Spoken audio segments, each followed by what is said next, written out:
view, as you all, I think, know, is often money. We use that authority to hit the cartels and chemical suppliers directly where it hurts their bank accounts.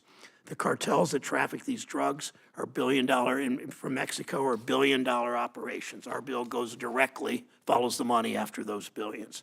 China is the main source of precursor chemicals for illicit fentanyl, supplying the cartels in Mexico who then traffic the fentanyl into the United States. Chinese entities often help them launder the money for the Mexican cartels. The new Economic Sanctions Authority and money laundering penalties, which will be created by the Fentanyl Act, will go after all of these components of the illicit fentanyl supply chain and will help stop more at its source before it ever reaches our communities.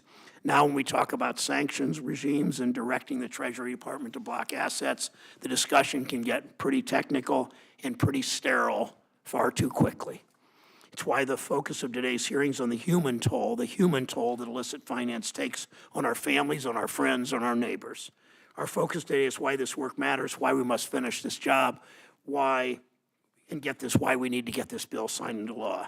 We're going to hear from Mr. Jason Jelly Roll DeFord to testify about his personal experience in communities that have been devastated by the addiction crisis. I'm guessing most of you didn't have Jelly Roll Testifies at Senate Banking Committee on your 24 bingo card. But few speak and sing as eloquently, as openly, as, shall we say, viscerally about addiction as Mr. DeFord.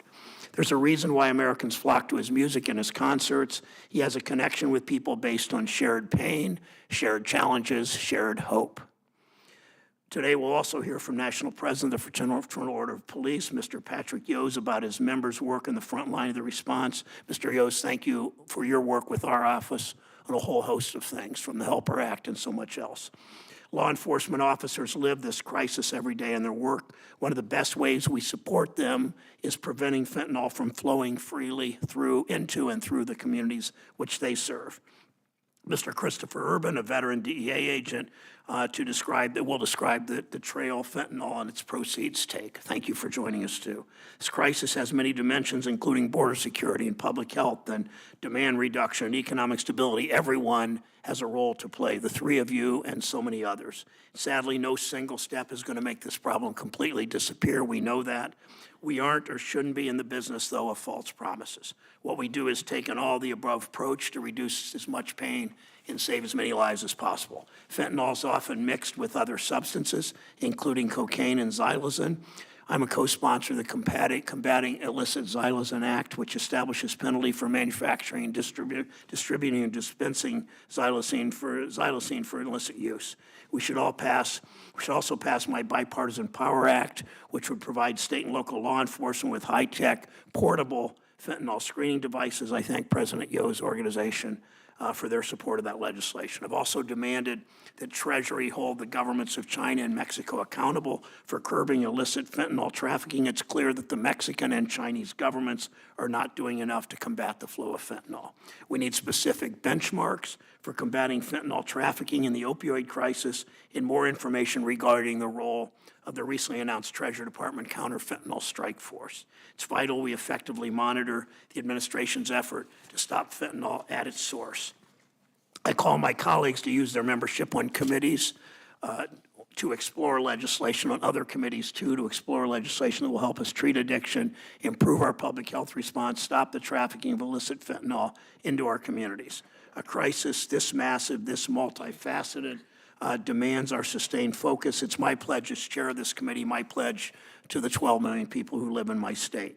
It starts with getting our bill signed into law. Fentanyl, as I said, and I will close with this, passed out of our committee unanimously, written by Senator Scott and me and our staffs principally.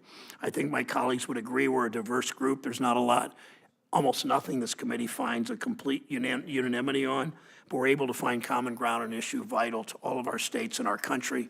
And our colleagues in the Senate agreed, passing this with overwhelming bipartisan support as part of the Senate, through the Senate of the NDAA bill. The House needs to finish the job, needs to get this bill to the President's desk. It's our chance to show the people we serve that we can work together, we can put partisanship aside, we can take action on things that actually matter to their lives. Families, law enforcement, and all our communities are counting on us. Let's get this done. Senator Scott. Thank you, Mr. Chairman. Thank you for each of you being willing to testify before us today. And thank you, Jelly Roll, for the shout out on the fentanyl legislation last night at your concert. It's so important for Americans to come together around such an important issue, ending the fentanyl crisis that is devastating family after family after family. I think specifically of Alan Shaw in Charleston, South Carolina, a friend of mine who lost his son, Alan Shaw II, to fentanyl. The devastation that has ravished the family is immeasurable. And anything that we can do as a body to make common sense reforms, to hold those accountable, and to stop the cash flow that funds fentanyl is absolutely essential that we get it done right now. And unfortunately, we're here today having another hearing on fentanyl because our friends on the other side of the Capitol, because of the shenanigans at the end of last year, didn't get the bill included in legislation that would have made this, I believe, law already. It is incredibly unfortunate that playing politics is still a game played in Washington, especially on something so important. And I think, as the chairman just said, he and I probably don't agree on very much, most consistently, but I will say, having 22 or 23 of us vote unanimously on this committee, having 68 of us on the same piece of legislation, and not to have a chance to get it done, it's not just frustrating to those of us on this committee, those of us in Congress, it's incredibly frustrating to the people of our country who watch the devastation eat away at their communities. Congress needs to come together to stop the Mexican cartels, the Chinese chemical suppliers, and the money laundering organizations from profiting off the production and trafficking of fentanyl, resulting in the deaths of tens of thousands of Americans. Put simply, we should all value the health, safety, and security of Americans. When I think about the path of destruction fentanyl has carved across the United States, it's truly jaw-dropping. Preliminary CDC data shows that in 2022, 75,000 Americans lost their lives to fentanyl. In my home state, that's 1,500 South Carolinians in 2022 alone. The national death toll equates to losing the entire city of Wilmington, Delaware, the president's hometown, each year, just from overdoses of fentanyl. And for every life lost, our community feels the impact. What impact? It's the mothers, the brothers, the fathers, the children who've lost a loved one and who try to pick up the pieces because we have a southern border that is so wide open that 48,000 pounds of fentanyl come right through it. Fentanyl's destruction has impacted every single one of us personally. I would say that probably half the room knows someone whose lives have been devastated, whose families have been destroyed because of fentanyl. But let's take a step back and look at how we got to this point over the last several years.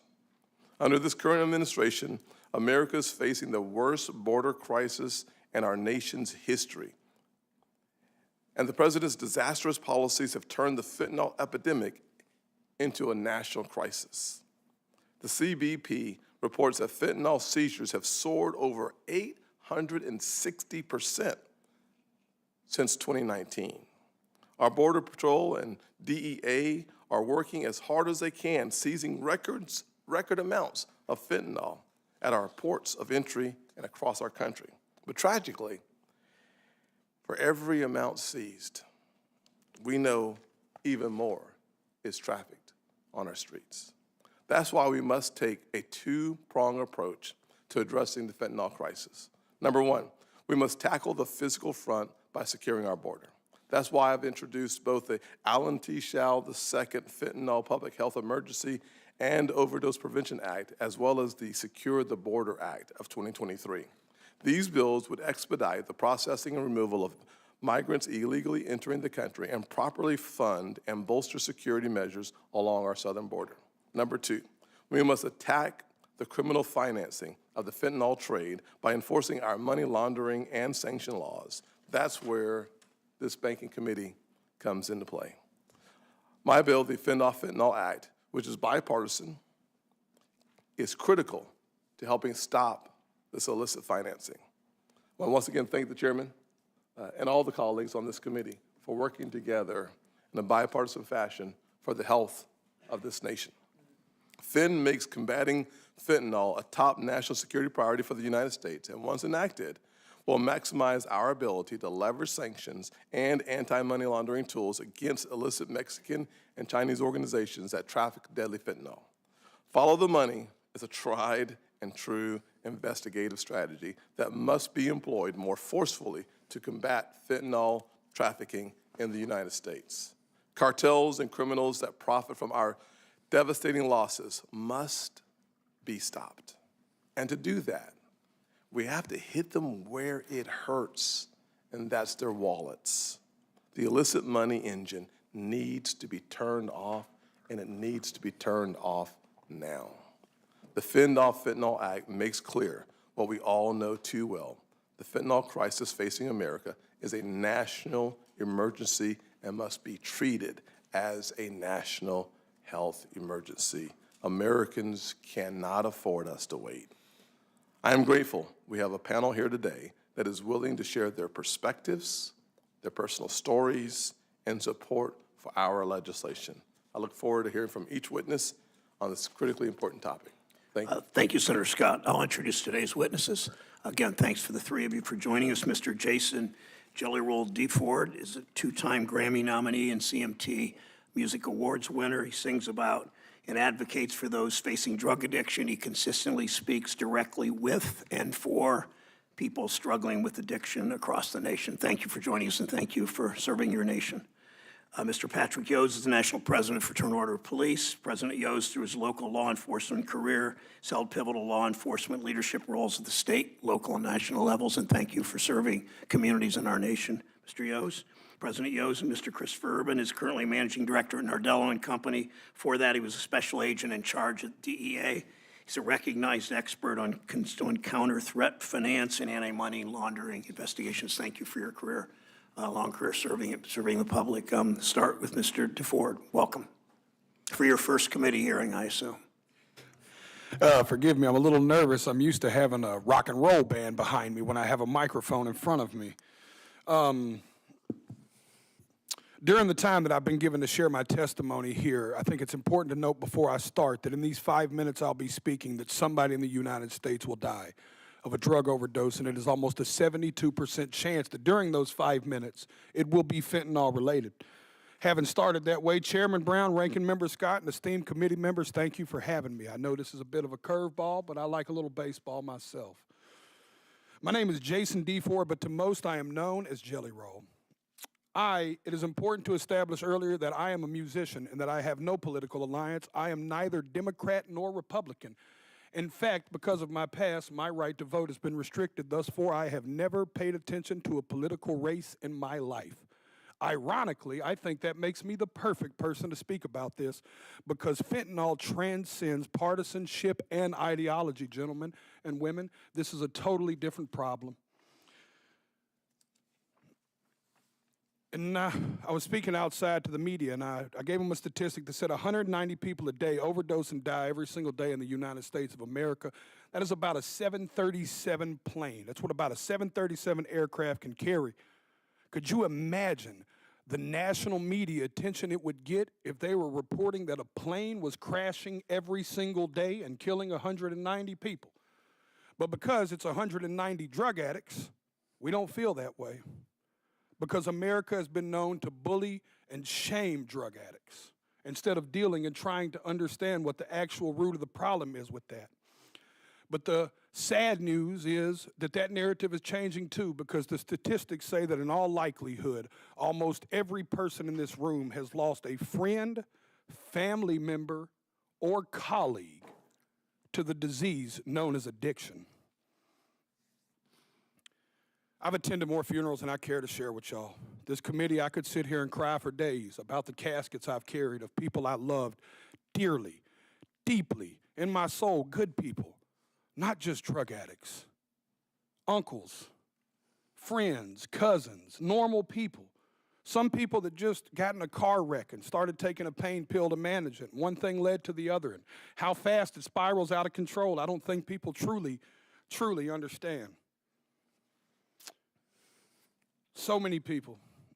Equally, I think it's important for me to tell y'all that I'm not here to defend the use of illegal drugs. And I also understand the paradox of my history as a drug dealer standing in front of this committee. But equally, I think that's what makes me perfect to talk about this. I was a part of the problem. I am here now standing as a man that wants to be a part of the solution. I brought my community down. I hurt people. I was the uneducated man in the kitchen playing chemist with drugs I knew absolutely nothing about, just like these drug dealers are doing right now when they're mixing every drug on the market with fentanyl, and they're killing the people we love. I'll be honest with y'all, my desire is to only get older and only do better and be better. I believed when I sold drugs genuinely that selling drugs was a victimless crime. I truly believe that, y'all. My father always told me what doesn't get you in the wash will get you in the rinse. Now I have a 15-year-old daughter whose mother is a drug addict. Every day I get to look in the eyes of a victim in my household of the effects of drugs, every single day. And every single day I have to wonder if me and my wife, if today will be the day that I have to tell my daughter that her mother became a part of the national statistics. History repeats itself, gentlemen. Even in the 1990s, crack cocaine had long made its way into my middle lower class neighborhood. And at that moment, even as a teenager, you could have never convinced me in that moment that there would be a far bigger problem on the horizon in the form of a pharmaceutical drug. And then I watched opioids and Oxycontin burst onto the scene. I'm here to tell y'all that fentanyl is going to make the Sackler family look like saints. And I want to let y'all sit with that for a second. It is time for us to be proactive and not reactive. We were reactive with crack, we were reactive with opioids, and y'all are taking the first step at somebody in Senate finally being proactive. I truly believe in my heart that this bill will stop the supply and can help stop the supply of fentanyl. But in part of being proactive, gentlemen and women and ladies, I have to be frank and tell y'all that if we don't talk to the other side of Capitol Hill and stop the demand, we are going to spin our tires in the mud. Y'all are taking the first step, but I encourage you to take it outside of this room and you take it to your colleagues and your constituents and you give them the most that you can. I know I've got a few seconds here, and Senator Brown said I may or may not go over. All I want to say is that I not only encourage y'all to do this, I encourage y'all to take it a step further. At every concert I perform, I witness the heartbreaking impact of fentanyl. I see fans grappling with this tragedy in the form of music that they seek solace in music and hope that their experiences won't befall others. They crave reassurance. These are the people I'm here to speak for, y'all. These people crave reassurance that their elected officials actually care more about human life than they do about ideology and partisanship. I stand here as a regular member of society. I am a stupid songwriter, y'all, but I have firsthand witnessed this in a way most people have not. I encourage y'all to not only pass this bill, but I encourage you to bring it up where it matters, at the kitchen table. Thank you for your time. Thank you, Mr. DeFord. President Yost, welcome. Thank you, and good morning, Chairman Brown, Ranking Member Scott, and distinguished members of this committee. I want to thank you for the opportunity to appear before you today to provide a law enforcement perspective on how we can step up our efforts in the fentanyl epidemic that is killing Americans at an alarming rate. In 2021, more than 100,000 Americans died from drug overdoses, 65% of which have been attributed to fentanyl. According to the National Institute of Drug Abuse, overdose death rates exploded between 2015 and 2021 by nearly 750%. Fentanyl and fentanyl analogs were found to be the main driver in drug overdoses. The U.S. Drug overdose death toll in 2022 is estimated to be, was estimated to be at 110,000, primarily from synthetic opioids like fentanyl, making them the leading cause of death of Americans aged 18 to 49. Drug cartels use precursor chemicals sourced by China to manufacture pills that are intentionally made to look like prescription medications like Oxycontin, Percocet, and Xanax. The Drug Enforcement Administration estimates that of these fake pills, 40 to 60% of them are often bought on social media and are laced with a deadly dose of fentanyl. Taking just one of these can be lethal. Overdose deaths continue to rise despite joint efforts by DEA and the U.S. Department of Homeland Security, both of which have partnered with state and local law enforcement agencies to prevent fentanyl and similar opioids from getting into our communities. The DEA alone estimates that it seized more than 379,000 potentially deadly doses of fentanyl and fentanyl analogs, yet the death toll continues to rise. As law enforcement officers, my members are on the front line, and they know firsthand just how devastating this drug epidemic is in our communities. We are typically the first to respond to a 911 call about a potential overdose. Our role goes beyond just interdiction and enforcement. We help preserve the sanctity of life. Many, but not enough, officers have access to Narcan, a life-saving medication that can reverse the opioid overdose if given in time. Law enforcement officers and other emergency medical responders likely save hundreds, if not thousands, of lives across this country every single day. Sadly, law enforcement officers experience every facet of this devastating drug. We work to stem the flow of fentanyl into our communities, to capture and punish those who deal the drugs, to save the lives of those who overdose, and when tragedy strikes, we deliver the news to the families of their loved one that was killed by this poison. We recognize the nature of the threat that our country is facing. We must do more if we are going to end or mitigate the deadly impact of fentanyl and fentanyl analogs to our citizens. We need a fully comprehensive national strategy to reduce overdose, disrupt traffic operations, attack traffickers and cartels with sanctions, and prioritize anti-money laundering efforts related to the illicit opioid trade. The Fraternal Order of Police was proud to work with Ranking Member Scott and Chairman Brown to develop Senate Bill 1271, and could not emphasize enough the need to get this legislation moved. It has a bipartisan support, and so it should on both sides of the House, and approved this committee last summer, and it should be passed by the Senate as quickly as possible.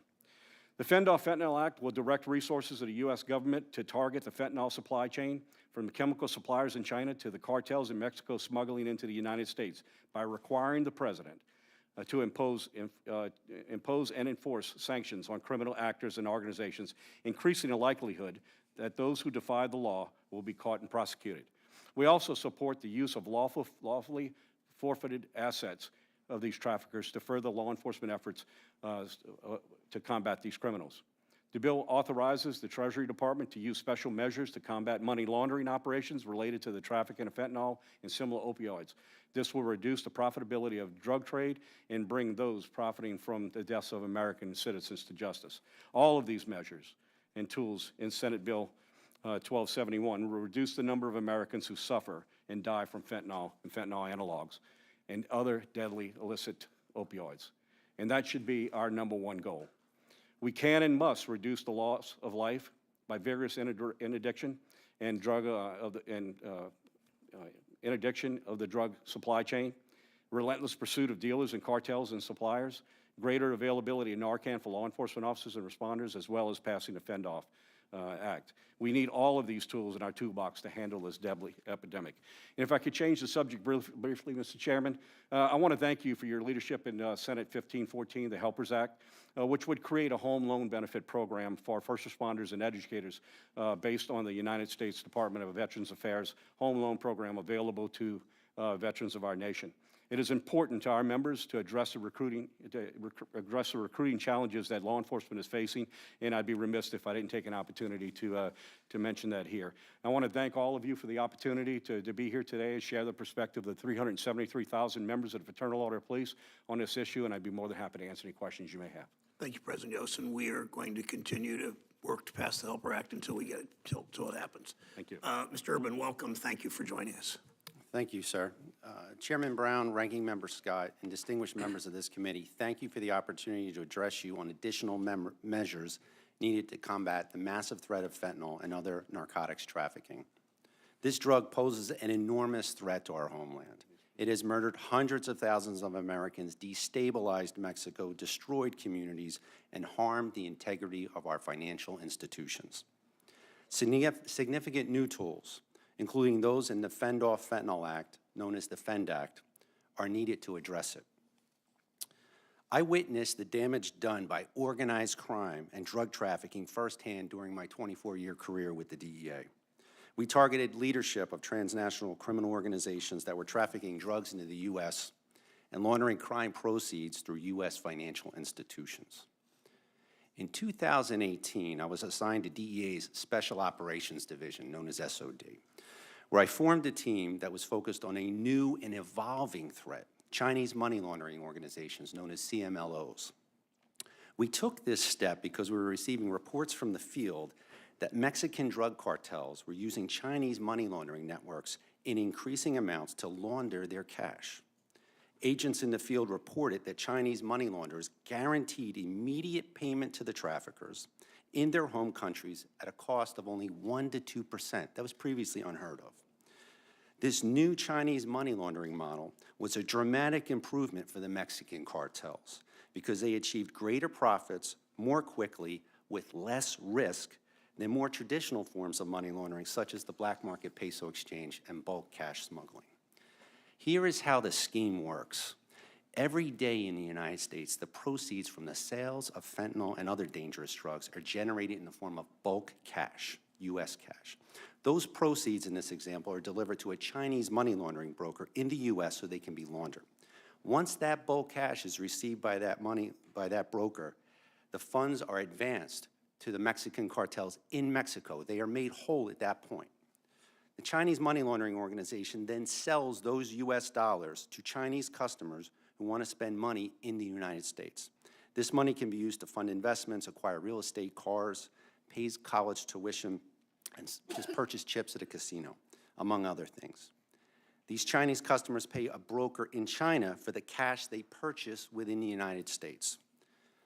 Funds received by brokers from customers in China are used to buy goods for export to Mexico or another country where transnational criminal organizations operate. Once those goods arrive in Mexico, or again, another country used by transnational organized crime, they are sold and the proceeds are delivered to another Chinese money laundering broker, and in this example, Mexico, and it returns the money to the funds they had already advanced to the Mexican cartel. The Chinese money launderers make money at every stage of this transaction and accomplish all of this quickly and efficiently. I refer the committee to my written submission, which contains a simplified graphic depicting this scheme. What makes this scheme so effective and hard to detect? First, it minimizes the movement of funds. Dollars don't leave the U.S., pesos don't leave Mexico, and the RMB does not leave China. Second, it takes advantage of the huge and increasing volume of trade with China and the existence of capital flight controls within China. Third, it uses technology to its advantage, transacting primarily via WeChat, which is an encrypted network that is resistant to surveillance by U.S. law enforcement and that facilitates speed and trust within the Chinese money laundering network. Again, a very important component to this. Fourth, it exploits the fact that financial institutions and other domestic recipients of Chinese origin funds are unfamiliar with Chinese money laundering networks. That said, the scheme has several potential vulnerabilities that are not being fully exploited, but could be with the aid of the FEND Act and other changes. Unlike some traditional money laundering schemes, proceeds never leave the U.S. and can be frozen or seized. Financial institutions, transnational criminal organizations, and Chinese money laundering organizations maintain detailed transaction data that can be exploited by law enforcement with the aid of targeting analysts and data scientists. At my current employer, Nardello & Co., I'm helping the business community understand and combat the threat posed by the cartels and their enablers. But more federal guidance, more sanctions, more enforcement activity, and more resources are needed. The FEND Act addresses each of these needs. Thank you for your time and consideration. I look forward to answering your questions and any future discussions with the committee and its staff about this very important issue. Thank you, sir. Thank you, Mr. Erdman. I'll begin with Mr. D. Ford. Through your music, you've managed to make people across different communities feel heard. by speaking about the challenges and struggles Americans face. When we spoke briefly before the hearing, you used the term you're a man of service. I've heard you say that publicly. You said it privately. I appreciate that. It's part of your recovery that people recovering from addiction need to have a group of people speaking for them that look like them. We have experts who speak to numbers and stats, but from your point of view, describe the everyday struggle of addiction, if you would. I mean, it's nothing less than devastating. It is truly the biggest crisis I've seen in America. I'm sad. I'm almost 40 years old, Senator Brown and Senator Scott. I have lived long enough to see almost every form of drug that has came across since the 80s. And I grew up in a household that had multiple addicts and alcoholics in that household. I have seen drugs from an early age, and I can tell you that every alcohol I've seen and every drug I've seen, nothing has held a candle to what's happening with fentanyl in the United States of America. I'm seeing people shatter. I'm seeing families get broken. I'm seeing, like I spoke about in my speech, it's important to note that the real victims there's a quote that says, the addict isn't the only person in the family that suffers from the symptoms of the addiction. The entire family suffers with the addict. The entire family rallies around the addict and carries that. The addict is not the only victim in this. It spreads far. Thank you. Most of us up here can't sing all that well, but what we can do is legislate. What kind of signal would it send to the people you talk to who struggle to feel heard and seen if we come together in both houses, as we have in the Senate, 23-0 here, and then the Senate floor? If we can do that in the House, what kind of signal will it be sent to the people whom you're fighting for? It's immeasurable. It's immeasurable because from the outside looking in, we don't see nothing happening in D.C. except fights. All we see is war and all we see is division. And it makes us feel unheard and unseen, and it makes us feel like our problems will always get caught in the middle of some kind of a partisan issue. And you and Senator Scott coming together in this committee has taken the first step that I think could be the beginning of the change that is needed in America, not just D.C., because this isn't the only bipartisan bill that needs to be spoke about. It's the mountain in front of us. But there are many mountains behind that one that must be spoke about too. And I applaud y'all for taking the first step, because me being here, I know for sure that some of my people are watching this right now, and for the first time ever, we feel heard. The voiceless feel like they have a voice in Washington, D.C. today, and I carry that with pride as I stand here with y'all. Thank you. President Yost, tell us about how this crisis affects your officers, your FOP members, and other officers, both the physical threat of toxic exposure and the psychological burden of dealing with overdoses and really the devastation caused to families and communities by fentanyl. Senator, it really is a two-part. One of them I'll talk just briefly, and that is just the potential exposure of our members themselves to these poisons, just in our normal enforcement of it and coming in contact with it. But I think really the one that we I guess maybe underestimate. Law enforcement officers are human. We struggle with a lot of things as well, and this repetitive trying to fix the problem, trying to assist those that are overdosing, and then having to deal with the families after to carry this tragedy back to them. We're human, and it takes a toll on us as well, and it's happening over and over and over and over. And that repetitive effort, repetitive action to our members, it certainly takes its toll on the mental being of law enforcement officers as well. It's time to get a handle on this. Every single day, I mean, what makes a crisis? Is it 1,000 people a day? Is it 500? Is it 110,000 a year? Because that's what it was last year. We have a crisis here. And talking about it is not going to get us there. We need the tools in order to be able to address it, and address it on multiple levels, not just in the enforcement side of it, but also the families and those that are affected by it as well. This has to be a multifaceted approach. Every spoke in the wheel needs to be working, and we need to break this up. We need to take away the profit of those that profiting from the slaughter of Americans. And we need to take it, as long as it's profitable, they're going to continue to do it. Thank you. Thank you for that. When I hear that all the time, what you said, officers from Ashtabula and Cincinnati, FOP members, deputy sheriffs, other police officers from Toledo to Athens, and thank you for saying that. Mr. Urban, you described better than I've ever heard sort of the follow the money. Senator Scott and I, when we talk about this, both of us have talked about principally you follow the money. China and Mexico, you've talked how that money makes its way into all three societies so well. What is, in the last minute or two, I'm sorry for not giving you much time, how does fentanyl, how does it unearth that? How does it attack that? How does this bill help us follow the money? So it's offensive operations against the money laundering networks. Certainly in my career, following the money was what led me to success against transnational organized crime around the globe, whether it be Russian organized crime, Hezbollah, Mexican cartels, Colombian cartels, what have you. But FENDAT itself, and the common theme I've heard is unite as a country. What I suggest is during my career is imposing justice on our adversaries. It was always satisfying and rewarding bringing those traffickers to justice, whether it be in the Southern District of New York or elsewhere. And in terms of the FENDAT itself, sanctions can impose costs on the Mexican cartels. Sanctions, aggressive sanctioning, a platform set up. Sanctions usually take historically 6 to 9 months with an indictment.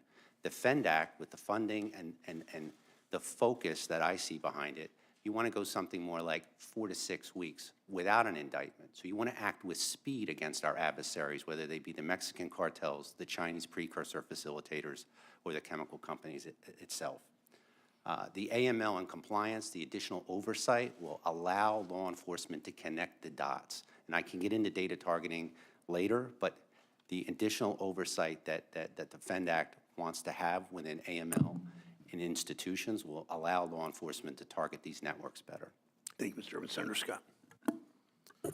Thank you, Mr. Chairman. Start with you, Mr. Urban.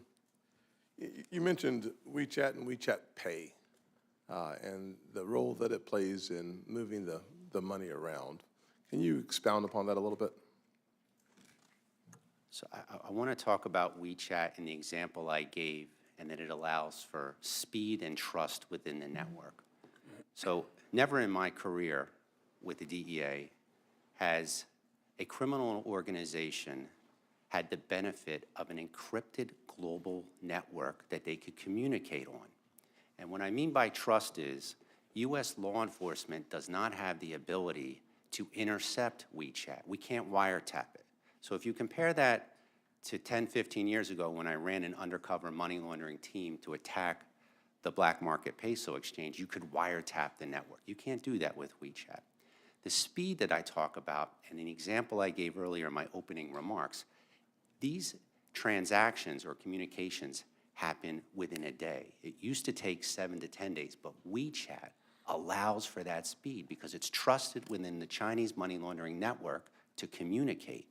They can rely on the person they're speaking with is a person that they can rely on to complete that transaction, where again, the black market peso exchange was mistrusted, and they enforced the movement of money that it would flow through violence. You don't have violence. The Chinese money launderers have absorbed all the risks. But in terms of WeChat, that's an encrypted application that, whether it's additional legislation or a negotiated strategy within our executive branch of the government, we need to be able to impact WeChat so it's not a benefit to the Chinese money launderers. Thank you very much. That's such an important part of the conversation about how money can move around without total anonymity, total privacy, and a very rock-solid system that eludes or evades capture and law enforcement in our country. And I'd love to have a deeper dive into solutions for that as we have an opportunity to talk later on as well. Thank you very much. Jelly Roll, quick question for you. As you know, your family in Charleston, the Probsts, are very close friends of mine. I called them just to say, hey, tell me about Jelly Roll. The one thing they said was that he is authentic, he is sincere, and he speaks about the issues that has impacted his life. Yes, sir. And as a kid who grew up in poverty, I will say that sometimes the unseen and the unheard feel invisible.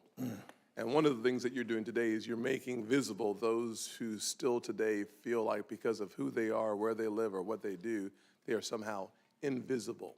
The challenge, of course, with drug addiction is it doesn't know a class or a race or a place. It's everywhere. Can you talk about the fact that, indeed, what we're talking about today impacts across all segments of our society in a devastating way. Senator Scott, thank you. I was hoping to share this, so you bringing it up means a lot. I have the opportunity to go sing at dozens of rehab facilities a year and dozens of jails and prisons. Every time we do a show in a city, we go to their local jail or their local rehab and sing songs for them to encourage people. And in rehabs across America, I can tell you with certainty, I have seen everything from governors' children's in the same rehab as kids that have been homeless since they were 12. I mean, when I tell you that this drug, it has finally reached to the point, like I said, that we used to look at addicts and shame them, but now it's hard to because the rest of the world's finally realizing that the addict is actually their nephew. It's their cousin, and they know their cousin was a good person. They know that this isn't the actions of the cousin they know. They know this is the actions of the drugs. Senator Scott, Chairman Brown, I assure you that this touches every single human, white, black, every ethnicity, every race, everywhere in the United States of America. It is touching and hurting people and killing people. And that's why what y'all are doing is so important. It's bringing people together. It's making the unseen felt seen. The voiceless have a voice, and we can't thank y'all enough for it. Thank God that Congress can come together, not in a bipartisan way, but in a nonpartisan way to address the issues and the challenges facing Americans all over this country. And I certainly hope that my friends in the House are paying attention today, because it not already being law is a travesty. And I certainly hope my colleagues on the other side of the Capitol will take up this fend off fentanyl and get it done. Thank you, Senator Scott. Senator Menendez of New Jersey is recognized. Thank you, Mr. Chairman. I think in order to combat the fentanyl crisis, it's important to understand how these opioids are getting into the country. Mr. Urban, is it accurate to say that the vast majority of fentanyl trafficking comes into the country through official ports of entry?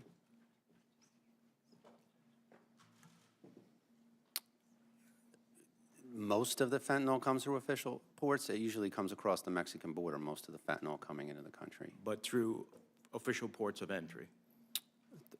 Most of it, a majority of it probably does, yes, sir. Yeah. Here's the facts. In 2021, over 90% of fentanyl seizures occurred at legal crossing points. Just 279 out of 1.8 million arrests by Border Patrol of illegal border crosses resulted in fentanyl seizure.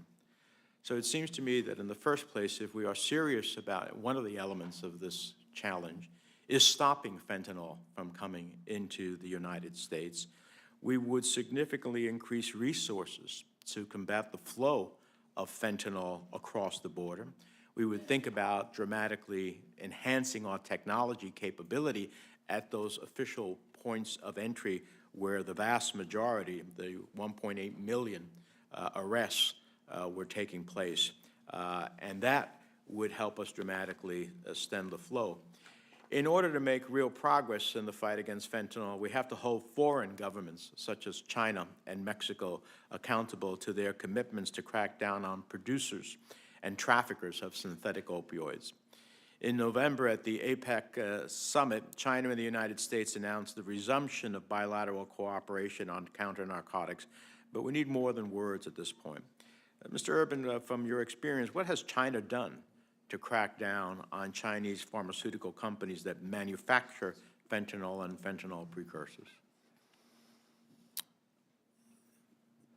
There's been limited, action within China from my perspective since I've left government in terms of doing that. During my time in government, I did not have insight within China in terms of what they were actually doing. We had certainly an office within the embassy there for DEA, and it had limited cooperation with Chinese law enforcement. We're trying to build that relationship at the time. How about Mexico? What have they done to crack down on the drug cartels that mix fentanyl with other drugs and smuggle them into the United States? So I think they, in a very difficult situation concerning the cartel's power and reach and ability to corrupt Mexican government components, they've done to some degree what they can under the circumstances, but it's been very limited in terms of their ability to counter or negate the ability of the Mexican cartels to traffic fentanyl here. And these are two of our big challenges. The answer to both questions, in my view, is not enough. I appreciate that President Biden raised this with President Xi when they were at that summit. But this is why in 2019 I introduced the Fentanyl Sanction Act, which provided the U.S. government with tools and resources to sanction illicit traffickers and producers in China and Mexico. And why last year I introduced the Strengthening Fentanyl Sanctions Act to expand and extend those authorities. We have to try to reach abroad as well as we deal with issues domestically and put pressure on them.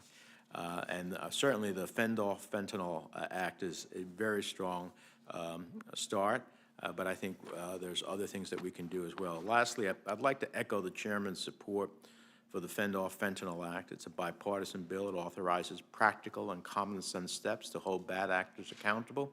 It builds on existing laws to better combat the flow of illicit opioids into the United States. I'd like to highlight a provision that I got into the bill that requires the Department of Treasury to report on actions taken by the People's Republic of China with respect to persons involved in the supply chain for fentanyl and fentanyl precursors. We can't not solve the fentanyl crisis within our borders alone. We have to address the international components of the supply chain as well. And do you believe those provisions of the bill, the Fentanyl Act, that reaches beyond our borders are important as well? I think they're critical. I fully support your statement that we have to essentially attack these networks outside the country to help protect the country. The sanctions component that you spoke about, and that's also in the FEND Act, is something that needs to be used more offensively and in greater in scale, and I mean dramatically greater in scale, with speed. So again, versus 6 to 9 months in indictment, which takes a long time and a tremendous amount of resources, you want to dramatically increase the scale and the targeting and sanctions tool against these networks, whether it be Chinese precursor chemical facilitators, the chemical companies themselves, or anyone that's helping to facilitate this within Mexico, which is a variety of different components, sir. Thank you. I hope our House colleagues will move quickly. Thank you, Mr. Thanks, Senator Menendez. Senator Tillis of North Carolina is recognized. Thank you, Mr. Chair. Mr. DeFord, where'd you grow up in Antioch? Sorry, I grew up between Priest Lake. I lived in Priest Lake for a while. Are you familiar? I grew up in Trailer Park on Richards Road, went Oh, to Antioch High School. Really? Class of So, 78. Yeah, we lived off, I was born in Bavaria Apartments off Haywood Lane. I think they call it Country Meadows now. but Yeah, it's right yeah, there. I lived in Country Meadows at Mill one point. Creek. It's right next to Apollo Apartments, right next to Pop's old That's car exactly wash. right. Yes, sir, I'm very familiar with I that went to trailer Apollo Junior park. High School. I also had friends who got convicted for drug trafficking and had one commit suicide after substance abuse really took his life. But one thing I've noticed, one thing you said that I think's very important, you said you see a lot of fights up here, and there are, but there's some good stuff that happened. And one that I hope I can get you updated on is a bill that we passed last year called the Safer Communities Act. Because I'm sure you know, if you've looked at this the way I have, a lot of the people who are in addiction are self-medicating. They get there because they have behavioral health problems, they have trauma problems, they have a lot of challenges. We passed a bill last year on a bipartisan basis. Some of the folks on this committee voted for it, others didn't, but it's working very well. And it's helping expand behavioral health access. And we need help educating states like Tennessee, where I spent a lot of time, now I live in North Carolina, so that while we continue these fights, there's some good stuff that came out of this chamber on a bipartisan basis that will save lives. So we won't spend time educating you on this, but I'd love to have the opportunity to educate you on this so that we can make sure it gets implemented well in Tennessee. I'm doing my part in North Carolina. But thank you for being here. I look forward to the opportunity to speak with you separately. I'd be honored. I believe that mental health and drug addiction go hand in hand. We have this bill that in a pilot form, and one of the states that implemented about 7 years ago, we had a 50% reduction in mental health incarcerations. 50% reduction statewide. That says a lot about folks getting vectored into care that really makes a difference. So I'd like your help on promoting that and look forward to meeting with you. I also think we have to talk about the border talk. There is a fight going on right now on border security, and this is why you should be concerned with it. It looks like a fight, But we have cartels making about $1 billion a year, charging people a fare to get across the border, anywhere from $5,000 to $55,000 to come across the border illegally. They are making, according to the DEA, somewhere on the order of $1 billion a year now, and they are plowing that money right into poisoning our country. They have these things called the Sinaloa Air Force, where they're taking ultralights and landing, coming across the southern border, landing, dropping off drugs. Senator Menendez is right. The majority of them are coming through legal ports of entry. Part of that can be fixed by technology, but a part of it can be fixed by actually having Border Patrol patrol the border and legal ports of entry versus being engaged in the millions of people coming across the border illegally. We have to realize that we have to fix this, and we have to interdict more drugs, and we do have to hold China and Mexico more accountable. Mr. Urban, the China, we have to continue to pound the drum that China is poisoning over 100,000 people a year, and as Mr. DeFord said, about 70% of them are likely dying from fentanyl. But what more can we do to disrupt the money laundering? The cartels, the Mexican cartels don't launder money the way they used to. Now they call 1-800-CHINA, and they have a global network where they're laundering this money right before our very eyes. What sorts of policies should we take up to make that more difficult and disruptive? So I think there's a couple of components there. One is we need to understand that we have home field advantage when it comes to money laundering, and what I'm talking about specifically within the domestic United States. Those bulk cash proceeds that I spoke about earlier are right here at specific points in time, but they always start right here within the United States. So we need to attack the networks and the money. It's the proceeds we don't focus on enough. That's where the Mexican cartels and Chinese money launderers are vulnerable, right? That's where they're vulnerable. So in terms of attacking those networks, we need additional AML compliance and oversight. Because my time's limited, Mr. Yost, I'll submit some questions for the record for you, because there's also a public safety issue with law enforcement I'd like to get to. We're not going to have time. But isn't it also going to require, I'm not necessarily big on regulations, but if we don't start figuring out the use of crypto and digital assets as a way of of really masking the laundering activities, I think we're going to miss a lot of what's going on. Do you agree with that? So I certainly agree that crypto needs additional oversight and AML compliance. It's one component of the money laundering cycle that I spoke about. Okay. Well, thank you all. Mr. DeFord, I am sincere when I say well, it looks like we lived in the same trailer park, but we also have a common background, and I'm very, very serious. I need help educating people, not once and done. What we do here is excuse me, you pass a bill, and then you hope something happens. I want to make damn sure what happened in the 5 states that implemented, implemented the Safer Communities Act happened in Tennessee and across the country. Yes, sir. You have a friend in me. I'd love to talk. Thank you. Mr. Ford, though it's not obvious, he graduated a few years before you did. Yeah. It's also obvious he might be the only person in here as Southern as I am. I don't think so, actually. Yes, the guy sitting to your left and a few people up here, John Tester isn't one of them, Senator Tester from Montana. Yeah, thank you, Chairman Brown, Ranking Member Scott. Yeah, you haven't heard from Senator Kennedy yet. That's coming. I want to, first of all, thank the Chairman and Ranking Member for their leadership, not only in having this hearing, but also in the bill, the Fentanyl Act. It is long past time that this bill get passed. I think that Ranking Member Scott said it right. The shenanigans in the House need to stop, and we need to get some stuff done. I had a bill on China buying farmland. They stopped that. Wrong thing to do, but for probably political reasons they did it. But why they would stop this makes no sense to me. We need to categorize fentanyl as the national emergency that it is. We do need to hold China accountable for its role in this crisis. And we need to give law enforcement, border agents, the tools that they need to be successful. And in that regard, I want to thank each and every one of our witnesses for being here today and for your testimony. I think it's really important.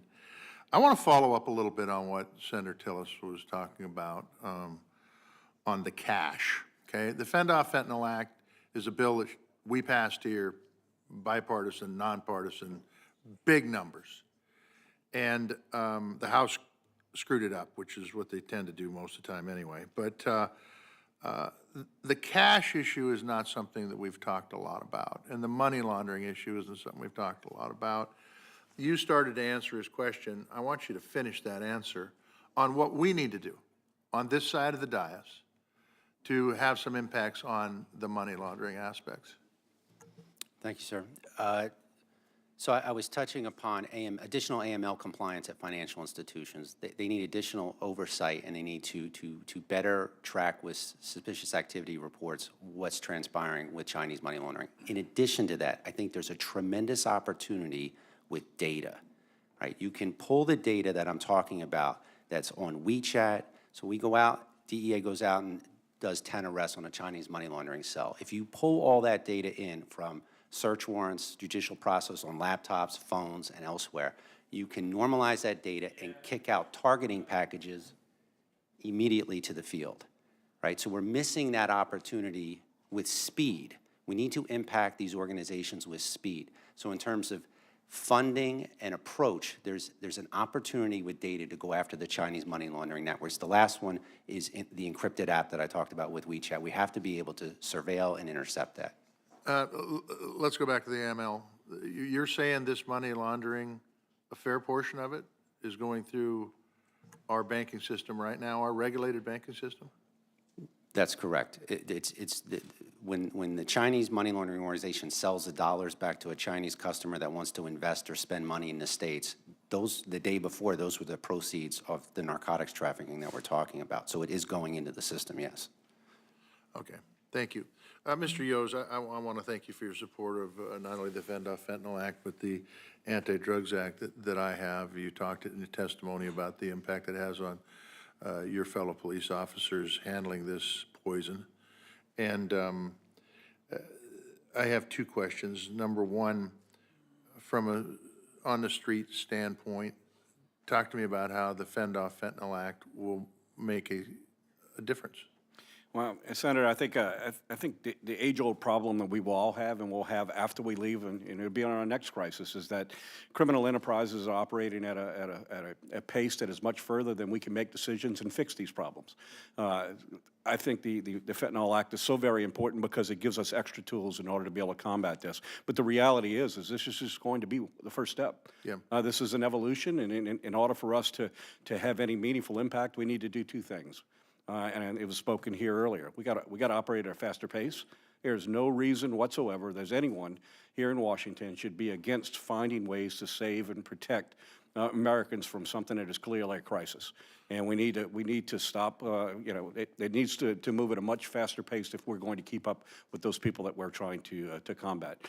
The other side of it is that it's frustrating to one, being overloaded, trying to deal with this crisis, trying to manage it with the manpower that exists, adding all of the other challenges that we have in law enforcement associated with it, and that is something that's always going to be a challenge. It's always going to be outpace what our resources are, and something that we need to give some attention to. But I think this bill is a huge step in bringing us in a direction, give us some tools in order to be able to take as long as we have, it's profitable. To do this, we're always going to be behind. We got to find a way to be able to break it up, and I think when it comes down to really following the money, regardless, it's always going to evolution. It's always going to evolve. There's always going to be new challenges for us, but I think we have to find a way to, at a much faster pace, be ahead of it. And this bill certainly puts us in that right direction. Mr. DeFord, I'm out of time. But I just want to say thank you very much. Your testimony was incredibly powerful, and what you do every day to impact lives for the better in this country is something we need to take notice of. And I don't know if you've ever been to Montana, but anytime, any place, you're welcome to come up, because I think your message needs to be heard all over this country, including rural America. So Yes, thank sir. you. I'd love to see you there.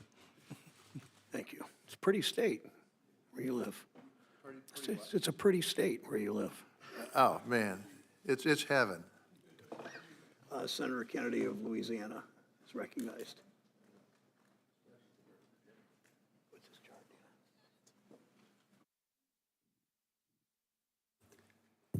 Candidly, gentlemen, there's not much that Congress can do to make President Xi stop his country from producing the precursor chemicals.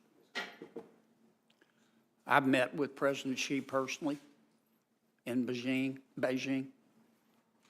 I don't think it did much good. And candidly, there's not much the United States Congress can do to make President Lopez Obrador in Mexico stop the cartels. He knows what's going on. There are two things that we can do. First, we, meaning Congress, we can secure the border. It's an open, bleeding wound, and it is wide open. And it is wide open by design. I've seen it. Most of the members of this committee have. That's not what I want to talk about. The other thing that Congress can do is crack down on the dealers, not the addicts, Mr. DeFord, the dealers. Now, Mr. Urban, see this pencil? Yes, sir. This pencil tip, the amount of fentanyl just in a pencil tip, as represented by a pencil tip, will kill you dead. Dead as fried chicken, Mr. DeFord. I hope that's Southern enough for you. You see this, 40 grams? Yes, sir. This will kill every man, woman, and child in Culpeper, Virginia. Not far from here. If you have this much fentanyl, you're a dealer. This is 400 grams. This will kill every man, woman, and child in Knoxville, Tennessee. Now, you're a dealer. You're not holding this much fentanyl. You're not dealing. Now, 40 grams. This will get you, if you get caught, a minimum of 5 years. Okay? 400 grams, if you get caught with this much, enough to kill every man, woman, and child in Knoxville, and many more before you step on it, this will get you 10 years minimum. There's just one problem.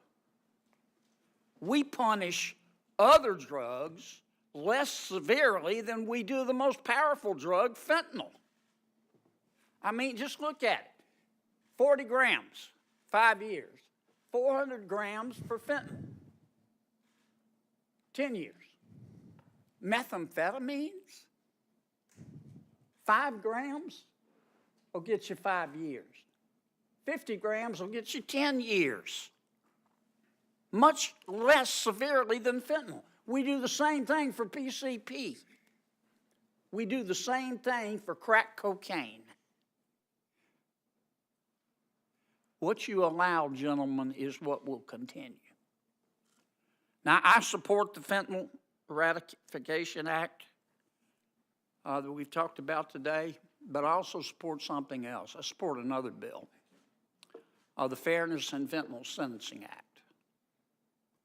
And it would lower the 5-year mandatory minimum threshold from 40 grams of fentanyl to 2 grams. And it would lower the 10-year mandatory minimum for 400 grams to 20 grams. And we ought to pass it too. What you allow is what will continue. I'm going to yield back, Chairman Brown, my 14 seconds to make up for my past transgressions. It doesn't, but that's fine. Senator Warner of Virginia. Well, thank you, Mr. Chairman. I got to tell you, I think my friend from Louisiana makes a very powerful point, and I agree with him. Was a little concerned that you cited examples of how many folks are dying in Virginia and Tennessee, and you made no analogies to Louisiana communities. But it is we see this on the intel side. It's not exactly like they got great quality control, and a few literally the equivalent of grams of sugar misplaced can make the difference between a drug experience and a death. And I know other colleagues have raised, not going to be the direction I'm going to go today, but I see, as chairman of the Intelligence Committee, how often, and I don't start with a huge bias against crypto, and I think there are distributed ledger opportunities, but boy, oh boy, the amount of times that crypto is used as a way to have these illicit payments made is something we've got to grapple with. So I thank my friend from Louisiana. I'm going to start with a slightly, maybe a little bit lighter note, because I want to acknowledge Mr. DeFord and personally thank him. I know you were in Bristol, Virginia recently for a concert, and that you actually went next door to Abingdon and saw the softball team and kind of cheered them on. I'm grateful for that. And I know you recently as well were closer to Richmond and visited a prison in Chesterfield. Yes, sir. I'd love you, if you could share briefly with some of the experiences you felt, particularly with some of that prison community in Chesterfield. The HEART program, sir, is what it's called, and that sheriff down there has really got his hand on what he's doing. There's another sheriff in Flint doing great things that are similar. He is focused on rehabbing drug addicts in jail. It's actually the only jail in the United States of America that will allow you to come in without a crime. If you are just a drug addict that wants to get off the streets and no rehab will take you and you are indigent, they will allow you to come into that jail and join the HEART program to get sober. And I think that's incredible. But, sir, I do that as often as I can, and rehabs all across America. And the saddest part is you just see the same thing. You just see heartbreak and despair. But yes, sir, that was incredible, and I appreciate you bringing that up, because that guy in Chesterfield really has that sheriff really has his hand on the pulse of what's happening in America. Well, thank you for being willing to share your story. Respectfully, not for a pat on the back, but we also donated our proceeds from the show that night to them. We cut the Chesterfield County Jail, the HEART program, I think a $30,000 check. Well, so kudos to you, thank you, and I'm also for maybe less prevalent, but visiting the softball team in Abington. I was cheering for him, man. I paid for him to go to the championship. I'm always going to be a cheering for him. Well, grateful for that. Thank you. On a more serious, well, it's all within a serious note. I want to turn to your colleagues up here, and I'm chairman of the Intelligence Committee, and one of the most important tools we have in the intelligence community is part of FISA called Section 702. Mr. Chairman, I was recently just in Israel, Jordan, Saudi Arabia. 702 is being used not just daily, but almost hourly in our efforts in helping our Israeli friends ferret out some of the Hamas leadership. But 702 has also been critically important in exposing the role that the Mexican drug cartels play, and frankly, in exposing the active engagement of the Chinese government. I know my clock's ticking here. Everybody involved in the drug battle against this killing drug realizes 702 is a critical component. It's going to expire in April. Senator Rubio and I have put forward a broad bipartisan reform bill that protects Americans' privacy, eliminates the ability to use any of this information to pursue any kind of criminal charge, changes and remember 702 is one foreigner talking to another foreigner abroad. There may be inadvertent contact with Americans. My clock's ticking down, but gentlemen, Mr. Urban, if we were to lose that 702 capacity, what would that do in terms of our ability to give you the kind of enforcement tools you need against the bad guys? Senator, the short answer is it takes a very important tool out of our toolbox in order to be able to combat this crisis.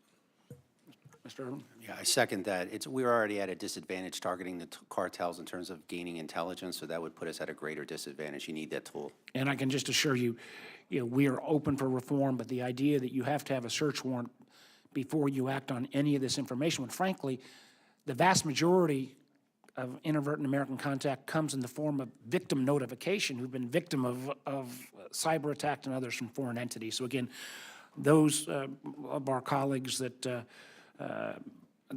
see otherwise, I hope they'll give me a chance to make a case of how important this critical tool is, not only in terms of the president's daily brief, in terms of conflicts around the world, but also in terms of giving our law enforcement the tools they need to go against the bad guys in fentanyl. And Mr. DeFord, thank you again for what you've done in Virginia. Thank you, Mr. Thank you. Senator Haggerty of Tennessee is recognized. Thank you, Chairman Brown, and welcome to all of you today. I'd like to start with you, Mr. DeFord. First, I'd like to congratulate you on being named CMA's New Artist of the Year. That's quite an award, and it's great to see another Tennessean here at the Capitol, so welcome to you. I'd like to stay on our state for a minute. Yes, sir. Our state is facing a grave threat from drug overdoses. In fact, we have the #2 mortality rate in the nation in Tennessee. And according to the Tennessee Department of Health, the majority of these overdoses are linked to illicit fentanyl. Yes, sir. Every time I talk to Tennessee sheriffs, they tell me that each month is worse than the month before it in terms of drug overdose and drug trafficking. And if I get to what's causing this, the fentanyl's being made from Chinese precursors that's coming into Mexico where it's manufactured there, then it's being smuggled across our southern border. In fiscal year 2023, Customs and Border Protection seized 26,000 pounds of fentanyl at the border. And that's only the amount that we're catching. Senator Menendez talked about the amount that we're catching at the ports of entry. Well, that's where we have sophisticated equipment to screen. But what's evident is with the rising death toll that we've got, more and more of this is flooding across our border, beyond the points of entry. And we've got to use our resources across the entire border to stop the flow of fentanyl. I'd like to come back to you, Mr. DeFord, and to your experiences here. Here in D.C., I think there's often a disconnect between what's happening in the bubble of Washington and what American citizens are actually experiencing across the country. I think your unique experience can help bridge that divide. I was very touched by your opening remarks, and in particular, your comments about addressing the demand for fentanyl as well as the supply. We're here talking about a bill that addresses the supply, but I would love to get your perspective on how we might address the demand. I know you've thought a great deal about this. Yeah, it's first of all, it's incredible to meet you, Mr. Haggerty, Senator Haggerty. Being a Tennessean, I am very, very respectful of all that you've done for our state. Not only do we have the second biggest mortality rate, Nashville actually was the second most dangerous, deadly metropolis in America for fentanyl behind Baltimore. I had a meeting with our mayor about it recently, and just to the actual demand of it, I think there's not a proper education about it. I don't think there's enough resources for people to learn about it. There's not enough affordable rehabilitation centers in the state of Tennessee. These are all things I'd love to talk about. I think we're scheduled to hang out with each other soon anyways, and I would love to discuss with you, but I live in a very juxtaposition here where I understand the drug dealer and the addict because I have played the position of both. And unrelated, but to Mr. Kennedy's point, I agree with you, Senator Kennedy. I believe that chart is about as ass backwards as it could be, excuse my language. But Mr. Haggerty, I thank you for asking, and I only said that I see this bill as truly helping stop the supply. But as always, the problem with Capitol Hill is that's a bunch of y'all in here fighting to fix half the problem, and we do have a whole problem here, Senator Haggerty. Well, I look forward to continuing our discussion about that when we meet together later today. Thank you. Again, Thank you. I'm for being excited. Next, I'd like to talk about the way we deal with the sort of violations that take place with respect to fentanyl. On December 16th of 2022, Attorney General Garland released a new DOJ policy that restricts the charging of crimes with mandatory minimum sentences and discourages prosecutors from charging the most serious readily provable offense. The DOJ soft on crime policy states that, quote, it applies with particular force in drug cases, which include fentanyl traffickers. So my question, Mr. Joseph, to you is, What happens to law enforcement morale when prosecutors either refuse to prosecute or they minimize penalties that are sought for drug crimes, including fentanyl crimes? Well, I think there's a bigger picture here, and that is that, you know, the majority of violent crime in every community is committed by a small percentage of people. And certainly the drug trade. That's certainly what the sheriff of, and the chief of police of Memphis told me too. They know exactly who they are. So so that when we're able to apply pressure and take people off the street who prey on the people within our communities, we have an impact on the quality of life in the community. When we're unable to do so, then we see the problems that we see in a lot of cities across this country. It is a challenge for law enforcement to put our efforts into trying to make our community safe, only to see a revolving door of the criminal justice system. It's something we've been speaking of for quite some time. At some point, we need to recognize that what we're doing is not working. You apply enough pressure, it eliminates some of this criminal activity, and the quality of life goes up. I'd like to just make one very simple point very quickly here. Does the failure to strictly enforce drug crime laws tend to increase or decrease drug overdose deaths? I think it's connected to every part of crime within a community, quality of life within a community, to somehow suggest that recognizing the damage that's being done by the drug trade within our areas and view it as a nonviolent crime is not accurate. No, it's clearly leading to more deaths on our streets. Thank you very much, Mr. Chairman. Thanks, Senator Hager. Senator Warren of Massachusetts is recognized. Thank you, Mr. Chairman, and thank you for holding this hearing.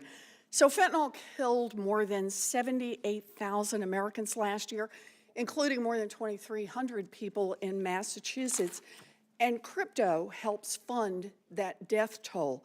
Crypto plays a role at every stage in the illicit fentanyl trade. Chinese companies sell the chemical ingredients used to make fentanyl to drug cartels, and they get paid in crypto. The drug cartels and the traffickers sell their deadly drugs in the darkest marketplaces, and they get paid in crypto to the tune of about $1.5 billion in 2022. And drug kingpins buy weapons and cars and make payoffs, again, using crypto. Now, the Trump administration's DEA spotted this problem 5 years ago. In their 2018 threat assessment, they said that cryptocurrencies, quote, offer traffickers a relatively secure method for moving illicit proceeds around the world with much less risk compared to traditional methods. And since then, the problem has only gotten worse. Take one case.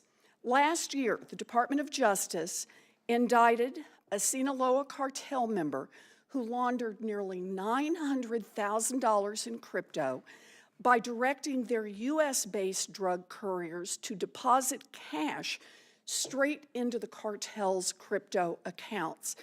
And what did they then turn around and use that crypto for? They reinvested in the cartel's fentanyl factory so that they could pump more fentanyl into the United States. Now, Mr. Yoes, thank you for your work and for the work of hundreds of thousands of police officers in the United States who are on the front lines in the opioid crisis. You've seen the various tricks that drug traffickers use to move their drug money around. So if I can, let me ask you, why do you think cartel members find crypto such an attractive option? Well, Senator, thank you.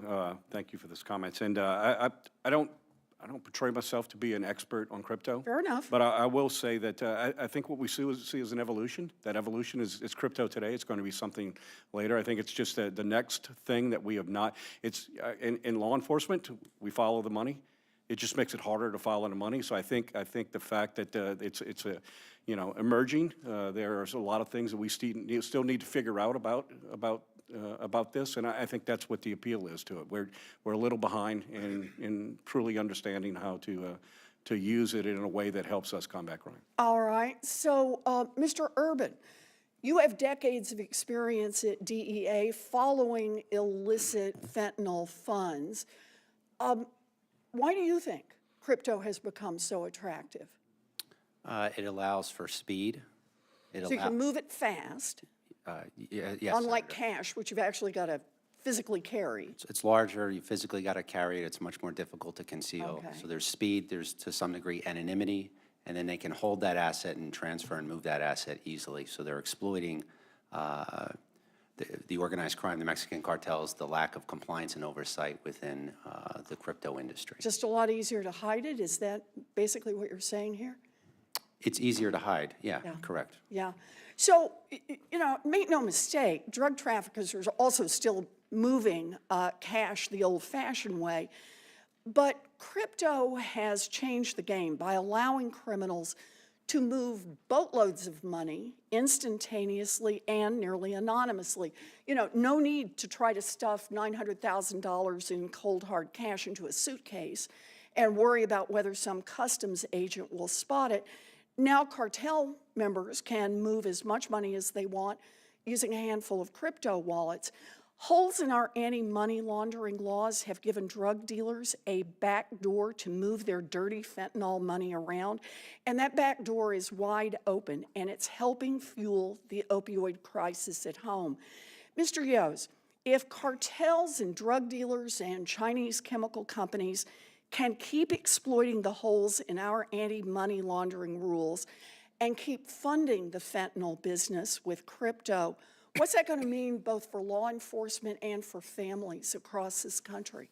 Senator, it's not a matter of can, they will. They will. They will, and they do, and they will continue to do it until we find ways to close those gaps. All right. Well, it is about closing the doors, and that's why 20 senators, including 7 right here on the Banking Committee, are working to pass a Digital Asset Anti-Money Laundering Act that closes these loopholes in our money laundering rules.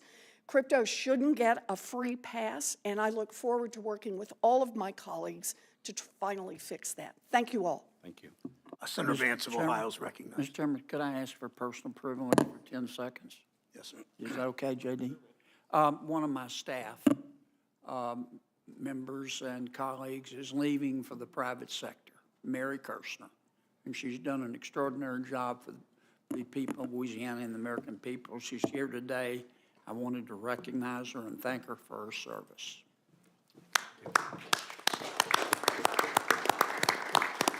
Thank you, Senator Mr. Kennedy. Senator Vance of Ohio is recognized. Thank you, Senator Vance. Yeah, of course, and congrats, Mary, and best wishes to you. Thank you for your service. Thanks to the chairman and the ranking member for having this important hearing, and thanks to the 3 witnesses for being with us today. I wanted to focus a little bit on this question.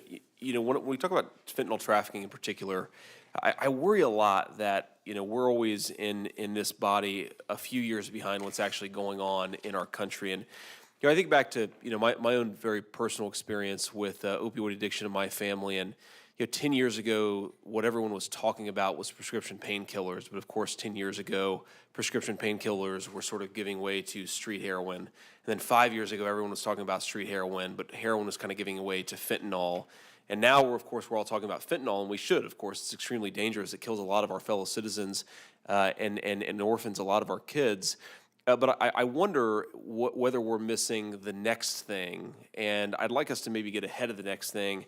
In particular, I'm worried about, and I am nitazines, or zines is sort of it's commonly called on the street. And Mr. Urban, I want to focus my questions towards you because, as I understand it, nitazines are actually, or nitazines, I should say, are actually substantially more potent than fentanyl. And I've even talked to people just in the past few days who've been able to order this stuff on the internet, comes directly to their door, and they're dealing with a street drug that is substantially more powerful than what we give, you know, pregnant women in a hospital who are about to deliver a baby. This is extraordinarily potent stuff for people to just be able to order via mail. I want to sort of start out just there, Mr. Urban, and kind of understand. So, am I right to assume that when the CCP started cracking down on fentanyl under pressure from the Trump administration in 2018-29, we actually saw a pretty significant reduction in fentanyl coming into the country from the CCP. Is that correct? Fentanyl coming in directly from mainland China via parcel, there was a significant reduction, yes, sir. Okay. So here's, I guess, my question. maybe just give me a sense of what you're seeing when it comes to nitazines. How much have we seen a significant increase in this stuff? Are we seeing a larger number of people killed by this stuff? Like, what's going on? Am I right to worry that nitazines are today what fentanyl was 5 years ago?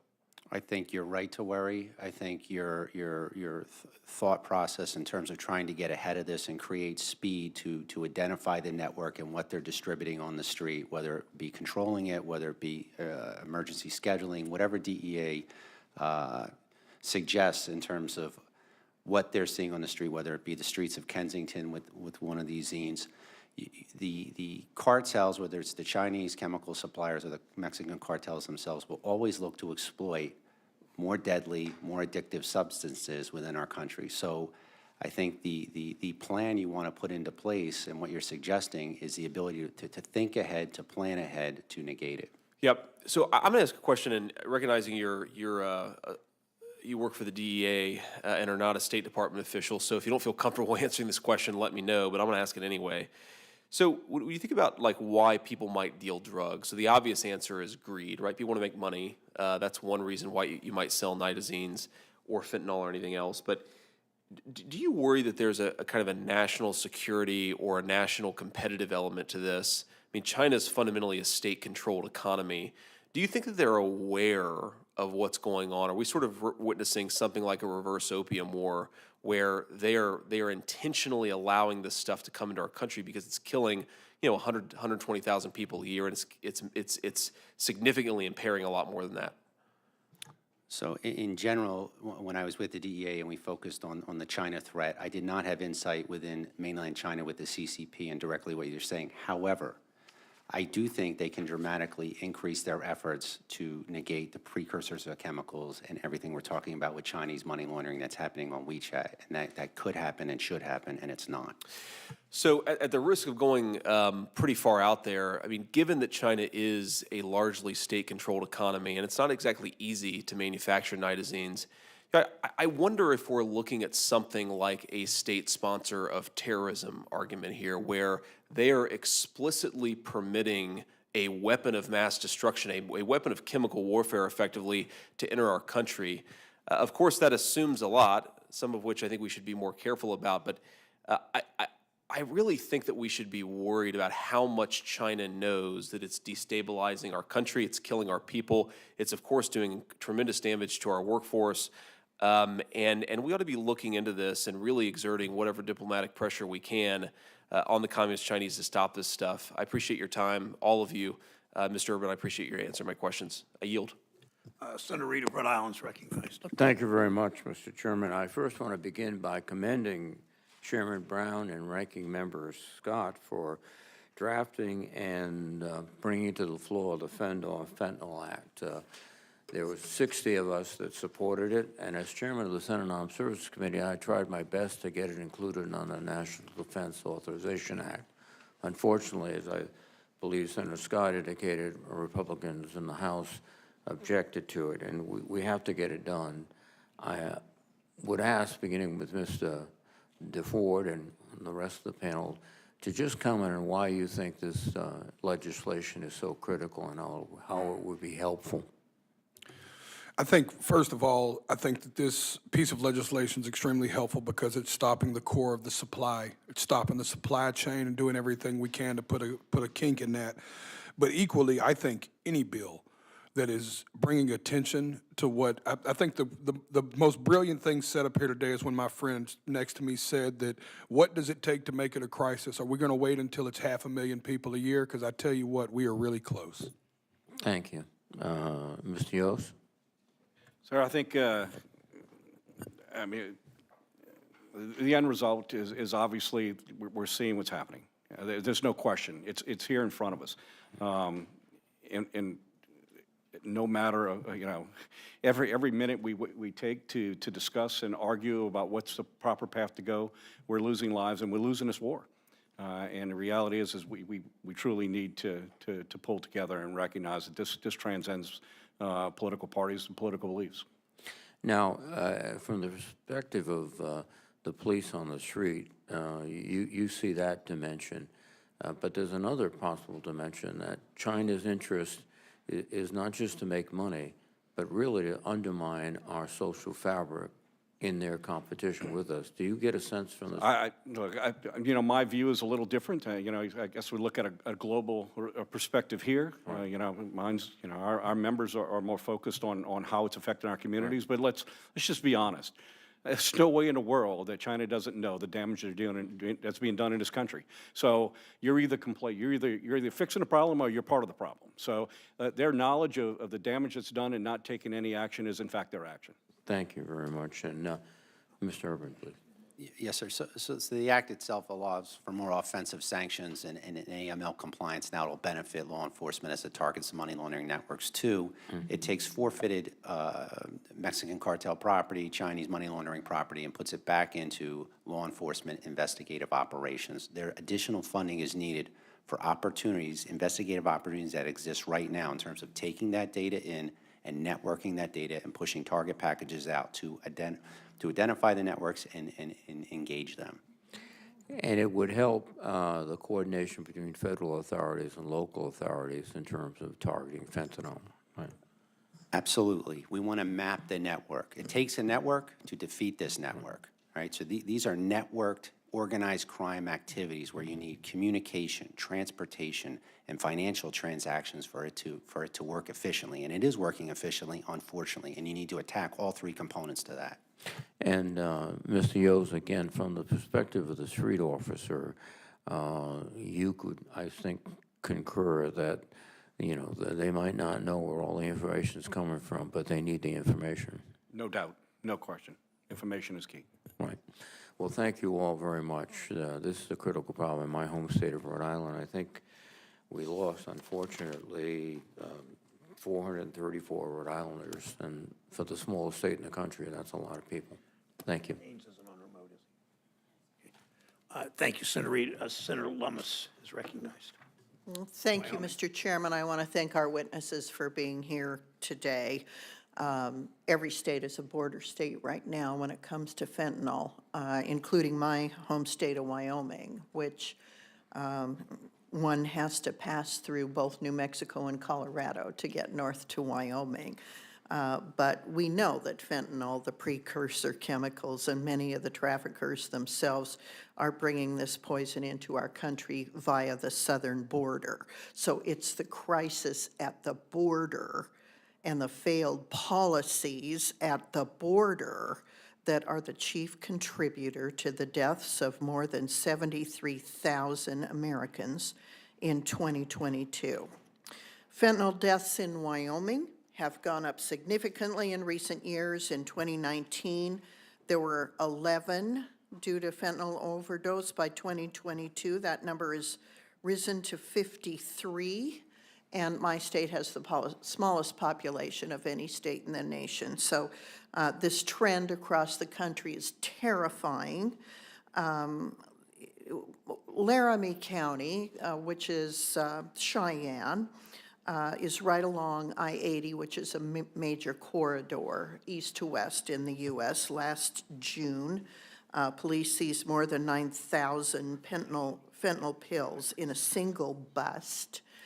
So we know that Interstate 80 is a corridor for trafficking of these drugs once they get into the United States. So this is a very timely hearing, and I appreciate you all being here today. We also know that when there's a surge in migrants at the southern border, that personnel are focused on processing them, and that takes attention away from the trafficking of drugs. So it has coincided that when there's a surge in illegal migrants crossing the border, there is also a surge in the transport of illegal drugs, fentanyl first and foremost among them. So we've got to get our southern border under control for the sake of Americans who are dying because of our open border policies that will not receive the attention from the current administration that it needs. That said, a couple of questions. Mr. Urban and Mr. Yos, how well do federal law enforcement agencies, whether it's CBP or ICE, communicate and cooperate with state and local law enforcement when it comes to cases in which seized fentanyl has been traced back to cartels? So in a general sense, they cooperate well, but in terms of the threat and what we now face, they need to cooperate better. There needs to be more communication. There needs to be the advantage of taking advantage of the data that I talked about earlier. So the individual that was stopped with 9,000 pills, that should be immediately downloaded, taken back to a larger data tank to determine who else that individual was connected with within the network. So whether it's at the border, we can leverage that for interdiction in a moment's notice, or the other individuals that he is connected to within, again, the Mexican cartel network with speed. Now, I'll just add to that the working relationship between DEA and Homeland Security on this issue, the task force, play a pivotal role in our investigation, and we do have a good, strong working relationship and sharing information. Unfortunately, the demand is outpacing what the bandwidth is. Yeah. So, Mr. Urban, how do we build and use technology so we can understand how cartels are operating and build a map of their activities? So again, compared to when I targeted them with undercover money laundering activities, with undercovers and wiretaps, right now the opportunity exists to intake that data, right? So whether we have large data tanks that we talked about, whether it's FBI, DEA, HSI, and the individual enforcement that happens out on the street, whether it's a car stop or the arrests, we want to pull that data in, and it'll do two things. One, it maps out the network, because like I talked about earlier, they are connected through transportation, communication, and financial movements of money. Two, with speed, because if you had this platform set up within the federal law enforcement agencies here, you could kick out target packages to the field where they would be enabled to go effect arrests or enforcement. I want to thank you, gentlemen, for being here. My time is up, but I also want to thank you, Mr. DeFord, for using your platform as a celebrity to call attention to this issue. We're grateful for your attendance today. Mr. Chairman, I yield back. Senator Van Hollen of Maryland is recognized. Thank you, Mr. Chairman. Let me thank you and the ranking member for your leadership and your legislation, and thank all of you for being here and for your efforts to address this crisis that we're facing. We know that drug cartels manufacture fake pills resembling prescription medications that are laced with lethal doses of fentanyl, and how they cunningly conceal fentanyl within other illicit drugs, knowingly poisoning Americans for their own profit. To share one devastating story from my home state of Maryland, a young lady, Trinity Ripley, lost her life to accidental fentanyl overdose after consuming a counterfeit pill just before Christmas last year. Trinity was only 18 years old, the daughter of Christine and Vaughn Ripley, who's a council member in the town of Brunswick in Frederick County in Western Maryland. Trinity died the first time she took an illicit pill of any kind. People like Trinity without an opioid tolerance face even greater risks of succumbing to a fentanyl overdose. Her father had spoken to her about these safety issues and the challenge with peer pressure. In his advocacy on this issue, Mr. Ripley has said, quote, "The thing that drives me nuts is that one pill can kill." And now he worries about Trinity's younger brother, Xander, potentially facing the same threat. Mr. Yos, in 2021, the DEA launched the One Pill Can Kill enforcement effort and public awareness campaign. Can you talk about what specific strategies that state and local law enforcement agencies are using that are, in your view, most effective? And unfortunately, there are a whole lot of Trinities out there. And you're right, one pill can kill, and we're seeing it over and over and over.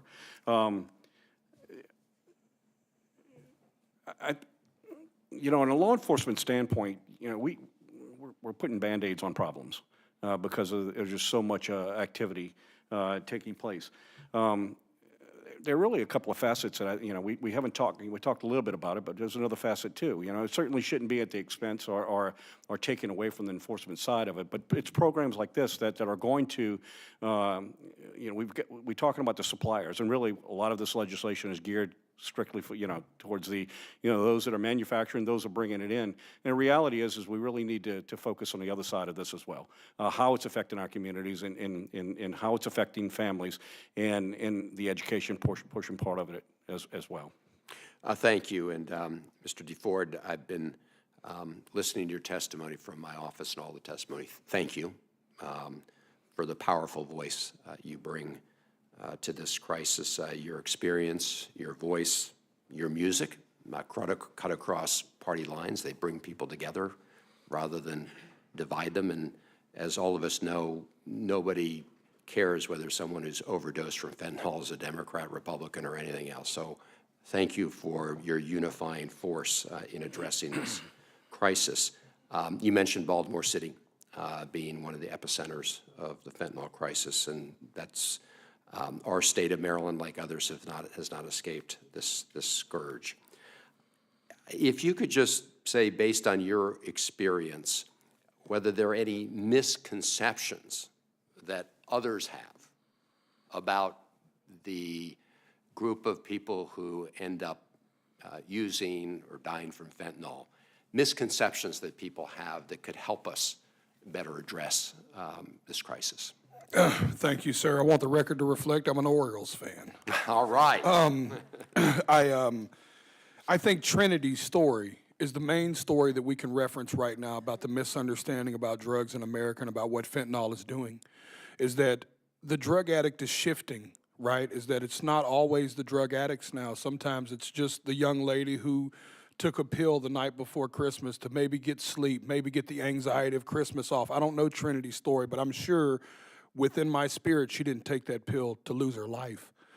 And I think that this, excuse my language, but I speak very bluntly, the days of doing cocaine in the bathroom with a stranger are long behind us. My wife and I don't even trust Tylenols that have been opened now.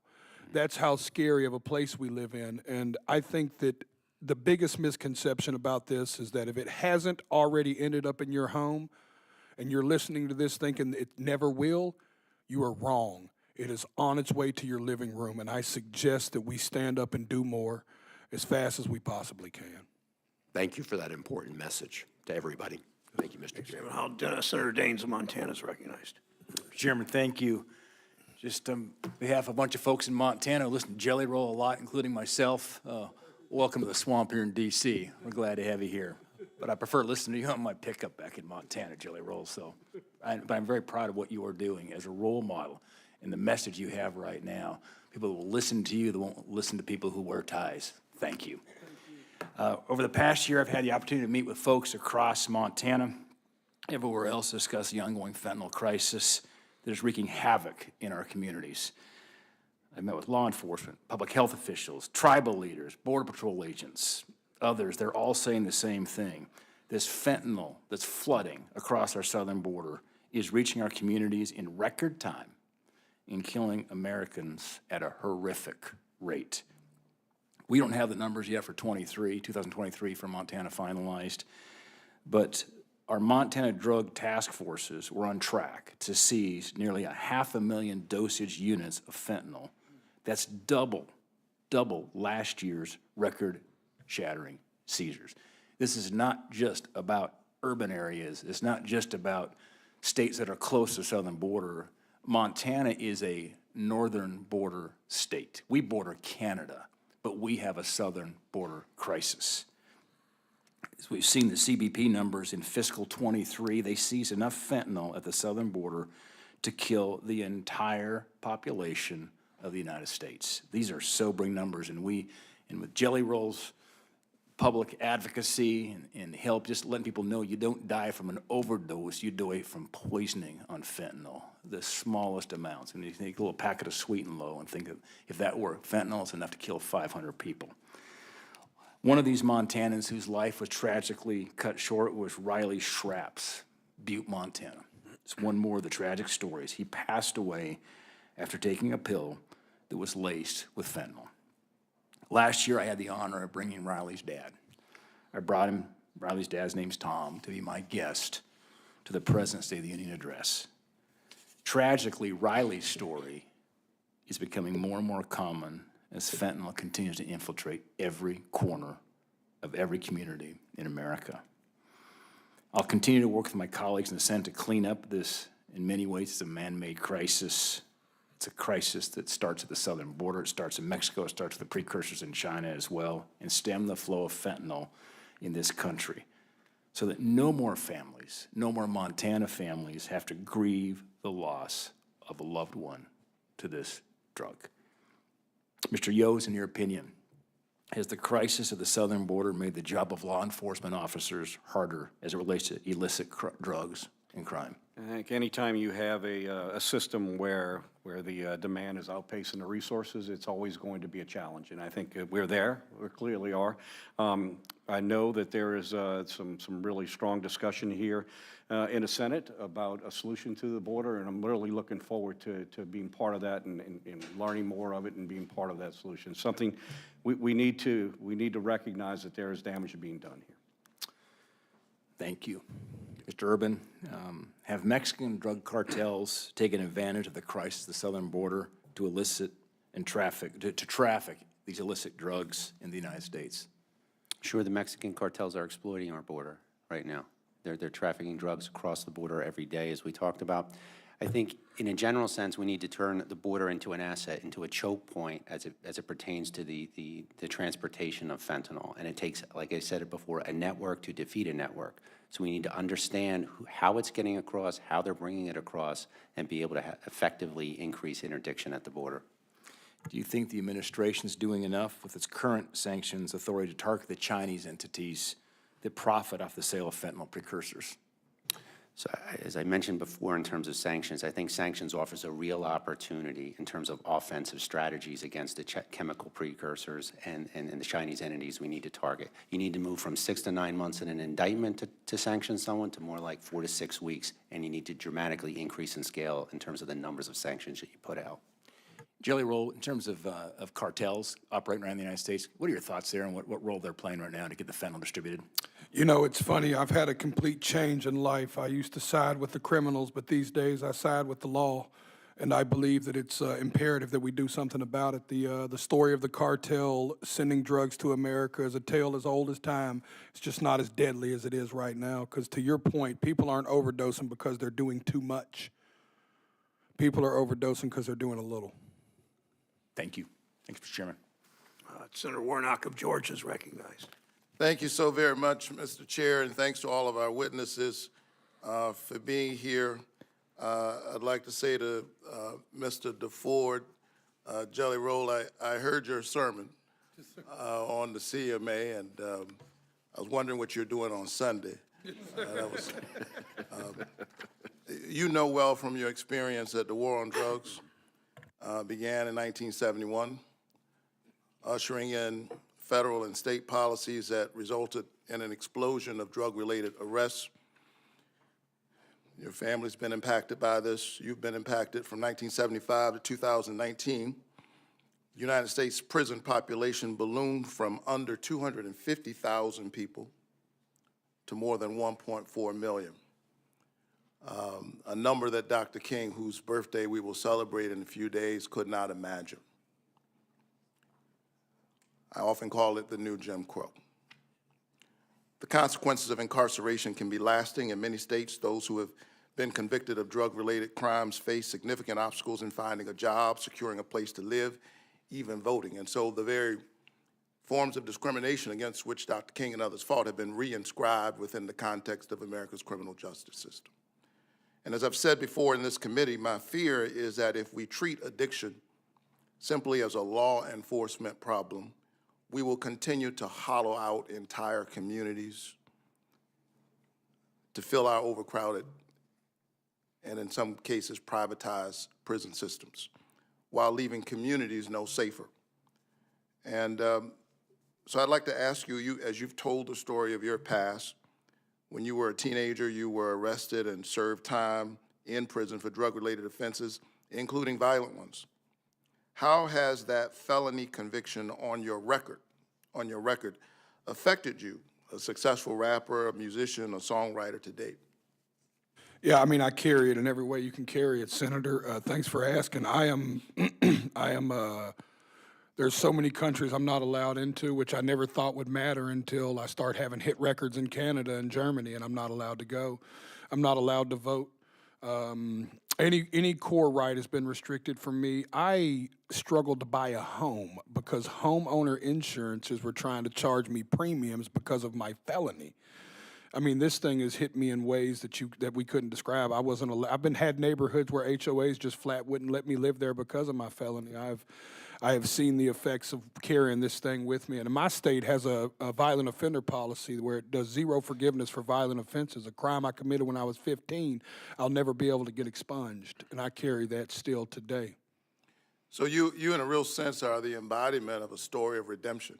Yes, sir. I know a little bit about redemption, I preach about it every week, and you embody that, and yet you live with this cloud over your head, unable to vote and struggling to buy a home. It's hard to move forward when your past is always in your back pocket. So thank you for that. I believe that most of the folk who are struggling with addiction need health care and need treatment, not permanent incarceration. There's a way in which, as you describe it, people are shackled even when they're not incarcerated. Do you believe that access to better care, treatment, and resources early on could have kept you out of trouble with the law? Absolutely. And I want to be very clear that I believe drug addiction is a mental health problem, not a law enforcement problem, just so we're clear on the front end of that. I believe drug dealing is a law enforcement problem. I believe drug addiction is a mental health problem, sir. But I believe if I would have had resources in my juvenile years or more opportunities, or if we focused more on education and loving and less on discipline, especially with our youth, we could get mountains moved. Well, thank you for your voice on this and ways in which you're using your music and your platform to help people who are dealing with addiction issues.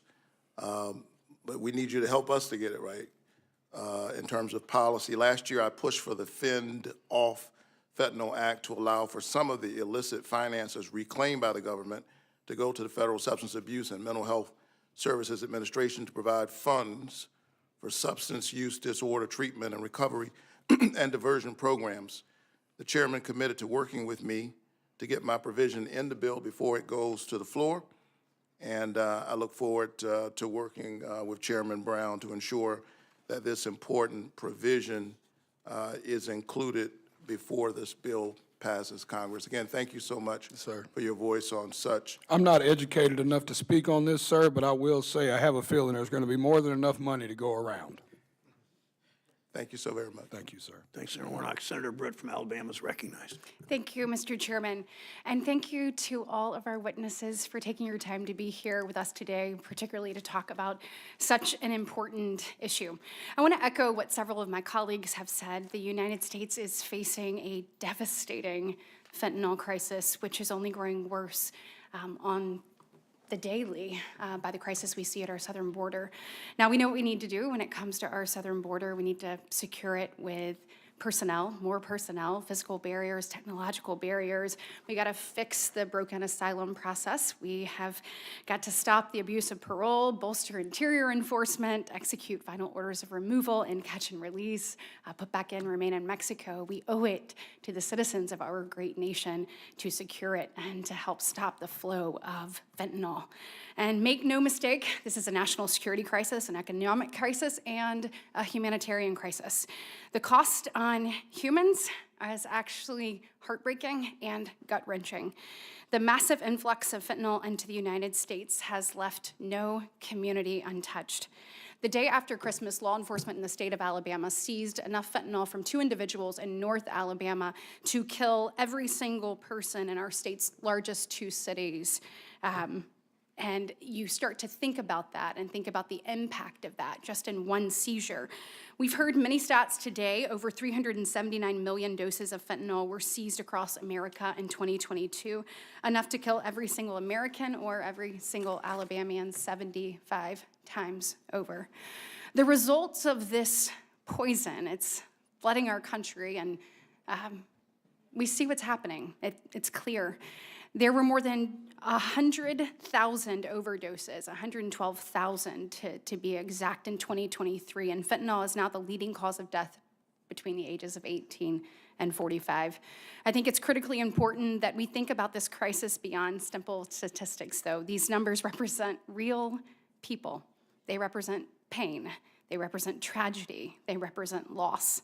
They all have faces and stories that are touching every corner of our society. Mr. DeFord, congratulations on your tremendous success. We appreciate you being here today and you sharing your personal story. I want to say, your story is one of salvation, and I am so grateful for your willingness. I think a lot of times people in life just share their peaks. That's all they want you to see. And your willingness to show valleys, and then to show and talk about your relationship with our Lord and Savior, Jesus Christ, to talk about climbing out of those valleys, that is going to give somebody else the courage to climb too. And so thank you. Please keep telling your story, and thank you for your willingness to do it here in such a public way today. As we sit here, though, not every family has a story of success like that. There are families that tonight, when they sit down for dinner in Alabama or wherever they may be across the nation, there is going to be a chair where someone should be sitting, where they're not, because of fentanyl poisoning and because of the effects of this drug. And we saw this last year when a 2-year-old, a beautiful little 2-year-old, was found dead in Alabama with fentanyl in her system. And as I've traveled our state and our nation, I routinely hear these stories of heartbreak and tragedy that just are gut-wrenching. And when I was at the border last year, I went to San Diego, and a DEA officer was sitting there talking to us, and they told us the story of a mom who had 2 boys. She had 2.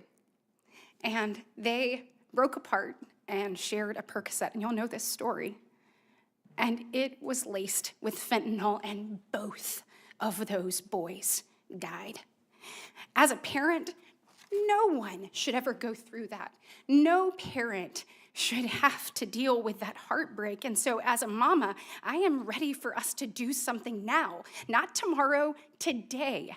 I think we owe it to the kids across this great nation. And so I just would like to say, I'd like to know from y'all's perspective, where are the gaps? We see technology changing. We see even what China's doing, bringing precursors, getting them to Mexico across our border. We now see them liquefying, fentanyl, all of the things. Where are the gaps? And I am almost out of time, so I'll just ask you, where are the gaps in our technology? What do we need to do more of? We'll just go down the line, and then I'll be out of time. Give the ability for federal law enforcement to wiretap encrypted applications. Thank you. Yeah, we need those extra tools to map the organizations and hold them accountable. And Mr. DeFord, do you have anything to add? I just want to add to your sentiment that if the 109,000 people that died in America last year are people, they are humans. Every one of those signified a funeral, a eulogy, a mother, a father, sons, children, cousins, uncles, people just like the people in this room. That's right. I think it was really important for you to say that, and thank you for that. Thank you. Senator Fetterman of Pennsylvania is recognized.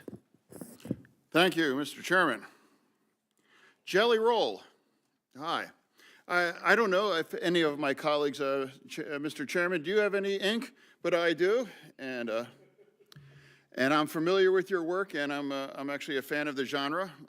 An Eric Church guy, seen him in concert and everything. So, at any rate, there's no reason you would know me and know my record. But before I became a senator, I was the lieutenant governor of Pennsylvania, and I was in charge of the pardons process here in my state. And I have made really important part of my platform is I believe in second chances.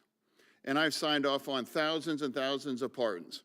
And then I believe that, I believe in redemption. and I've made that very critical. And I know you've been very clear about that redemption as well too, and it has infused your work. And I'd like to talk about what do you believe that Americans that are living their best life now deserve a second chance, that they deserve redemption? Your thoughts on that? Yeah, absolutely. I'll be honest, I would be lying, Senator Fetterman, if I told you that it was just a second chance that I'm here for. God blessed me with a third and a fourth and a fifth. I gave God every reason not to give me another chance, and he did. And I thank God he did, because when he gave me a megaphone, I've made it a point to scream in it as often as possible with not only his praises, but with righting my wrongs. And that's a part of the reason I'm sitting here today.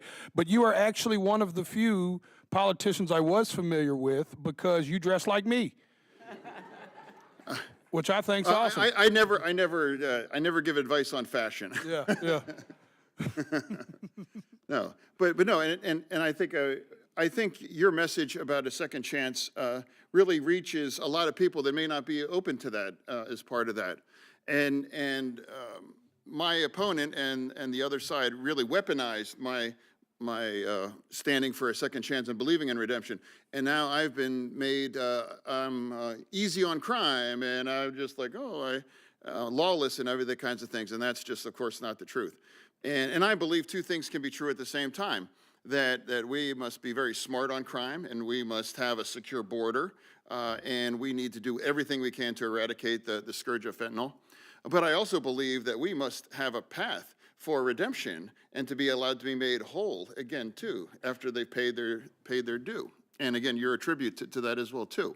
On the other side of that, we cannot ever make our streets safer without the buy-in of the police. And I would just say this, there's a neighborhood in Philadelphia, in my state, Kensington. Kensington is essentially ground zero of fentanyl and the scourge of that.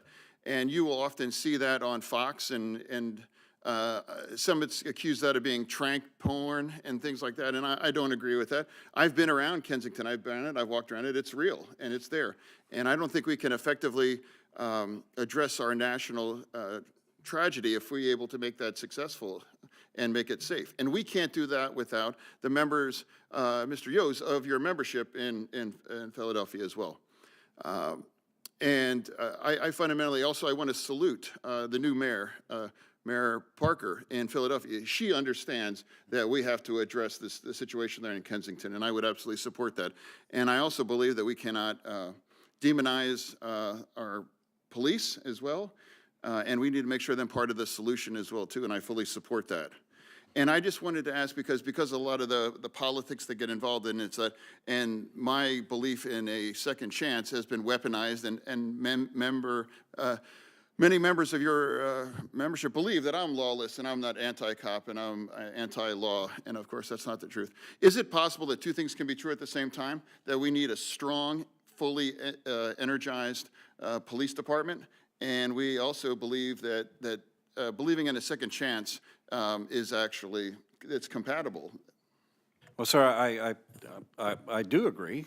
I do agree that I think, to some extent, what we're doing is we're modifying behavior to some extent. When illegal behavior, there's there's no question. People, one mistake doesn't mean you throw someone away. Obviously, they're part of society, and I guess the hard line is second, third, fourth, and how many people get hurt along the way. And that's the one that I think we'll all wrap our arms around on just how effective some of this is. You're right. I think you are correct. We need to, when we're all working together and recognizing a problem and finding solutions to those problems, we do find solutions to them. When we don't work together, we do not, and it's a disservice to the people we serve. Now, Mr. Chairman, 30 seconds more? Senator Fetterman. Yeah, no, I believe that, especially in Kensington, and I absolutely support the new mayor's efforts on that. That solution, is we must have it's possible with the police, and I think we also have to understand that we can't necessarily throw away addicts, and that we need to work together on that. And I think that's a base case on addressing our nation and this scourge. So anyway, thank you, Mr. Chairman, and thank you both. Fetterman. Senator Butler is Senator Butler is recognized from California. Chairman, for the hearing and our ranking member on such an incredibly important topic. Thank you all for being here.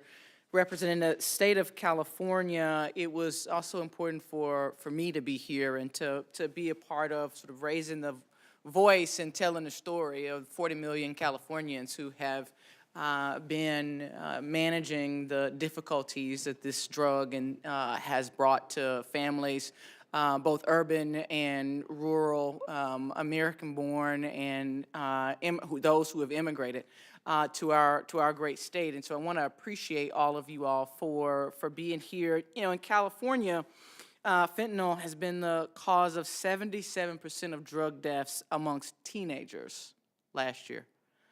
And, you know, we have all talked about the statistics and how they show that overdoses involving fentanyl were behind 1 in 5 deaths of people aged 15 to 24. 1 in 5 deaths behind in those 15 to 24, I think, robbing our state and our country.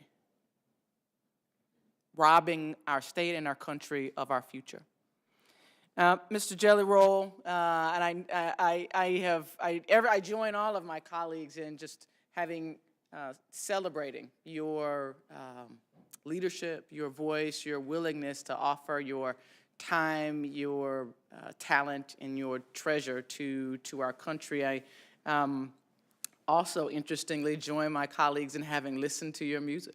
And am grateful for the message of redemption as a California girl born in the state of Mississippi. There is nothing better than bringing together all of the genres of music that you bring and telling the story of not just your own journey in life, but your story of redemption and inviting your listeners into a relationship with God. And so I just so appreciate, you know, I also am a parent. And when I listen to the stories of Trinity, or the 2-year-old that has been mentioned by Senator Britt from Alabama, it is hard for me not to think of my own 9-year-old daughter and America's daughters and sons who are going to be faced with this challenge, as has been noted in California. What California did was to, I think, try to speak to some of the issue of education and intervention that you mentioned before. Governor Newsom enacted legislation known in California as Melanie's Law. It came after a deadly fentanyl overdose at Bernstein High School in Hollywood involving a 15-year-old named Melanie Ramos. The law mandates that every public school in California provide training to school employees on opioid prevention and life-saving response under a formal plan known as the Comprehensive School Safety Plan. As a parent, I wanted to just ask, and you know, Senator Daines talked a bit about the whole problem, and I appreciate you recognizing that and calling into the space that we are whole people, and this is a whole problem. I'd love to hear you expound a bit more based on your experience as an addict, as a dealer, and as someone willing to share your story, and as a parent. What more can we be doing, like Melanie's Law, but what more can we be doing to face the whole problem? Thank you so much. That's an incredible question. I would start with a personal story. This is probably more personal than my wife wants me to share, but we have a 15, almost a 16-year-old daughter, and like every 16-year-old, she has recently experimented with marijuana. Nothing to do with this committee, but for the intensive purposes of the story, I'm very pro-marijuana. But it petrified me because she was smoking cartridge pens, and I had heard a story of a cartridge pen having fentanyl in it. And I felt a fear as a father that I've never felt before in that moment. I'll also give you this as a testimony to how I do business personally. I take 10 buses on tour. We run a very big tour, and all 10 buses are required to have testing strips Narcan, and defibrillators. I put them in all buses. We have sober buses, we have party buses. Even the sober bus gets them because I know sometimes it could be the Trinity effect of one guy relapsed and took one pill and he wasn't ready for it. I think that the act, y'all, the Melanie Act is one that should be across the country. I think that education is so important that these kids don't realize, like I said earlier, the era of when we were children and we could experiment with drugs is not safe for our children no more. There was a time in this country where you could experiment with drugs, and that time is not now. And I think that we have to continue to drive that home. I don't trust my daughter smoking tobacco because if I didn't see it get popped out of the plastic, I don't trust it. And that's sad because now we're living in fear. And nothing is worse for an American than to live in fear. Thank you so much for that. Because you were willing to tell more than your wife wanted you to, but also because it leads me to my next question for Mr. Yost. And the interaction with law enforcement. Look, I spent 18 years in the labor movement, and so often there are policy conversations held around our members' profession without the inclusion of the voice of workers at the center of implementing that policy. And so I appreciate your representation on behalf of your members and being a part of this. My question is very much connected to what Mr. DeFord just outlined. And is at its core, the question is, are we doing enough to train and ensure the appropriate supplies for our law enforcement officers to do what they signed up to do, which is save the lives of American children? So often our children are dying by accidental ingestion of fentanyl. They're not seeking to take fentanyl. They are ingesting, counterfeit pills perceived to be something else. Do our officers have what they need? Are we speaking to, is there legislation that you would suggest to ensure, if we're not, or if that we should be doing more? Do our officers need those overdose kits that Mr. DeFord just spoke to? So to answer your first question, are we doing enough? I think there's 110,000 people for last year, I'm not counting about this year, that say that we're not. Clearly, we're not even coming close. So there's work to be done. There's no law enforcement officer that wants to deal with any of this, much less go to a family and explain to them how some poison that's on the street that we were not able to prevent being there has taken the life of one of their loved ones. So there's a huge challenge here. There's two parts to it. And when we talked considerably about both of them, we're focused right now largely on the supply. Thank you, Senator Butler. Sorry. Thank you. I'm sorry, finish. You were way over. She was way over, okay. The supply. The other side of this is, too, and we've talked extensively about it, we need better education of this. There has to be. So on a rank-and-file officer's standpoint, we can take one part of this and not fix the problem. It's going to have to be a holistic approach. And if we don't have a community aspect to this, if we don't have the empowerment of it, of a community being part of the solution, we're not going to fix it. You have the supply and you have the demand. We need to address it on both sides. I hope I answered your question. Thank you. Senator Cortez Masto of Nevada is recognized. Thank you. And thank you, all three of you, for being here, because I think it is important we talk about this holistic approach. From my past experience, and I was Attorney General of Nevada, working with HIDA and addressing, at the time, methamphetamines, and then we had opioids, and now we have fentanyl, and we'll get into that. 80% of the drugs that are consumed that come from Mexico are consumed because the demand is here in the United States. So it is demand along with the supply that we have to address. But here's what is important for me, and I think that's why what you guys are doing is key here.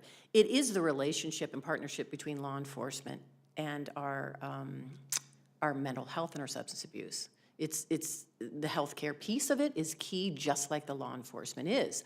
And this is why, Mr. DeFord, I just so appreciate you being here, and you said this, that, and this is true for Nevada as well, that I don't think there's anybody that's not touched by this somehow or knows somebody that's been touched by fentanyl or substance abuse in general.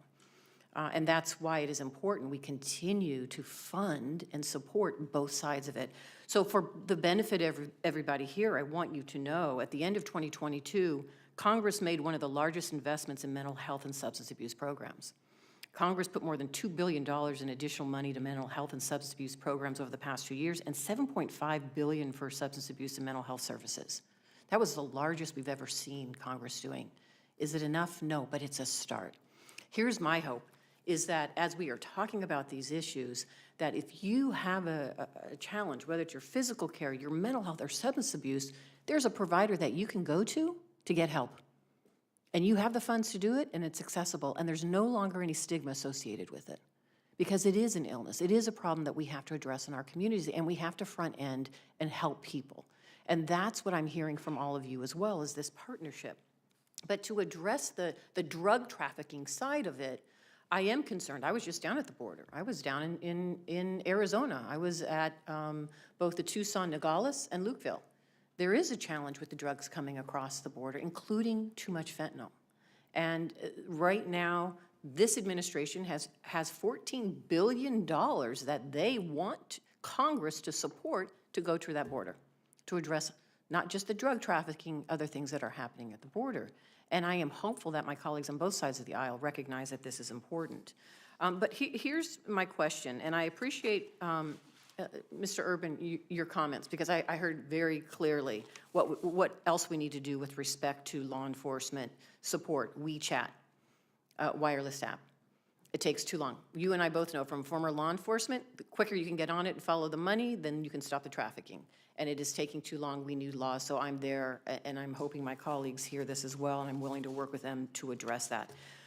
Mr. Yos, thank you for everything you do. Let me talk to you about our rural communities and frontier communities and tribal communities. Because what I know in Nevada, as we address this in some of our major urban areas, there's law enforcement, they're tackling it, they're working with HIDA, they're working with partnerships at the federal, state, and local level. But our rural communities and our tribal communities are challenged, and a lot of these cartels are taking advantage of that in the trafficking. So what else should we be doing? I have a piece of legislation that's called the Invest to Protect Act to give our smaller law enforcement communities the tools that they need for training, for hiring, for working. But people don't realize you can't send undercover into a small community. Everybody knows one another. They're going to know who the undercover is or how they're. So can you talk a little bit about that, the needs to address this in some of our rural communities as well? Well, I think we have this belief that a rural community has less problems, but in reality, that rural community is actually a global community as part of a social network, a social media network, platforms, and that's where a lot of these drugs are being acquired for. So regardless of whether you think you're in a big city or a small town, you still have the same accessibility. It's still affecting people the same. And I think there's a certain responsibility I think the social media platforms have with this as well. They are providing a vehicle to be able to bring this to communities. What local communities need is they need to recognize that there's no one immune to it. No one, regardless of the size of your community. It's and need resources to be able to do it. I think a lot of it would be easy to suggest that maybe it's not a problem that exists here. It's a mindset. We need to recognize that those resources need to be across the board, regardless of the size of the community. Thank you. And Mr. Urban, can you talk a little bit about the Mexican cartels? Are they taking advantage of the lack of law enforcement and the geographic challenges in some of the states when it comes to peddling and trafficking in frontier communities or rural communities as well? Absolutely. The Mexican cartels have infiltrated almost every community in the country. They're taking advantage of us in many different ways, whether it's cities, our transportation system, the ability to launder money through the financial networks here. It's going to take a team approach to go after the entire network of the Mexican cartels, and we'll also have to affect them within Mexico as well. And so one final thing, and I thank the chairman because he talked about the support for one of the bills that I have is Combating Illicit Xylazine Act, which we now know this xylazine is being cut into this fentanyl, which is just as devastating, even more so. And this is a profit for these cartels. This is where they're making their money. This is a product. They're going to switch. Whatever product is selling at the time, they're going to switch whatever the product is for that demand. And we need to give the law enforcement the tools they need. One of the things I always get when I introduce legislation from some folks is, well, it's not working, so why do it? Why pass this legislation? The war on drugs is a failure, so why are we doing anything? What's your response to that? The fentanyl deaths that we spoke about earlier, I would describe as those young teenagers being murdered. We owe them justice. We owe their parents justice. As a federal agent, I'm frustrated by what's going on in the country right now.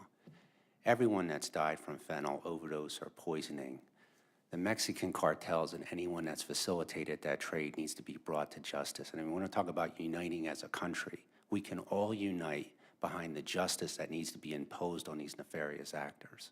Thank you. Thank you. Senator Cortez Masto, thank you.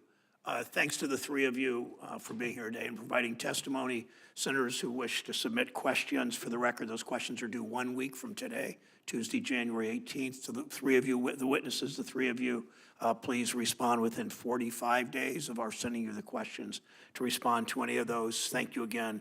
The hearing is adjourned.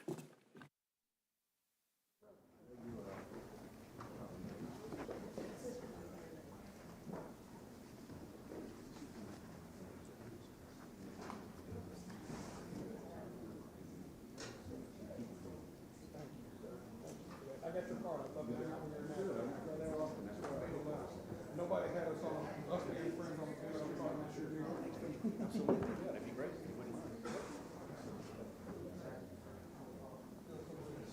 Thank you, sir, I appreciate it.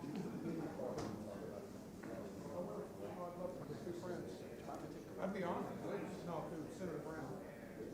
How'd I do? I didn't let you down? I was just trying to stay out of his way. Yeah. Right here.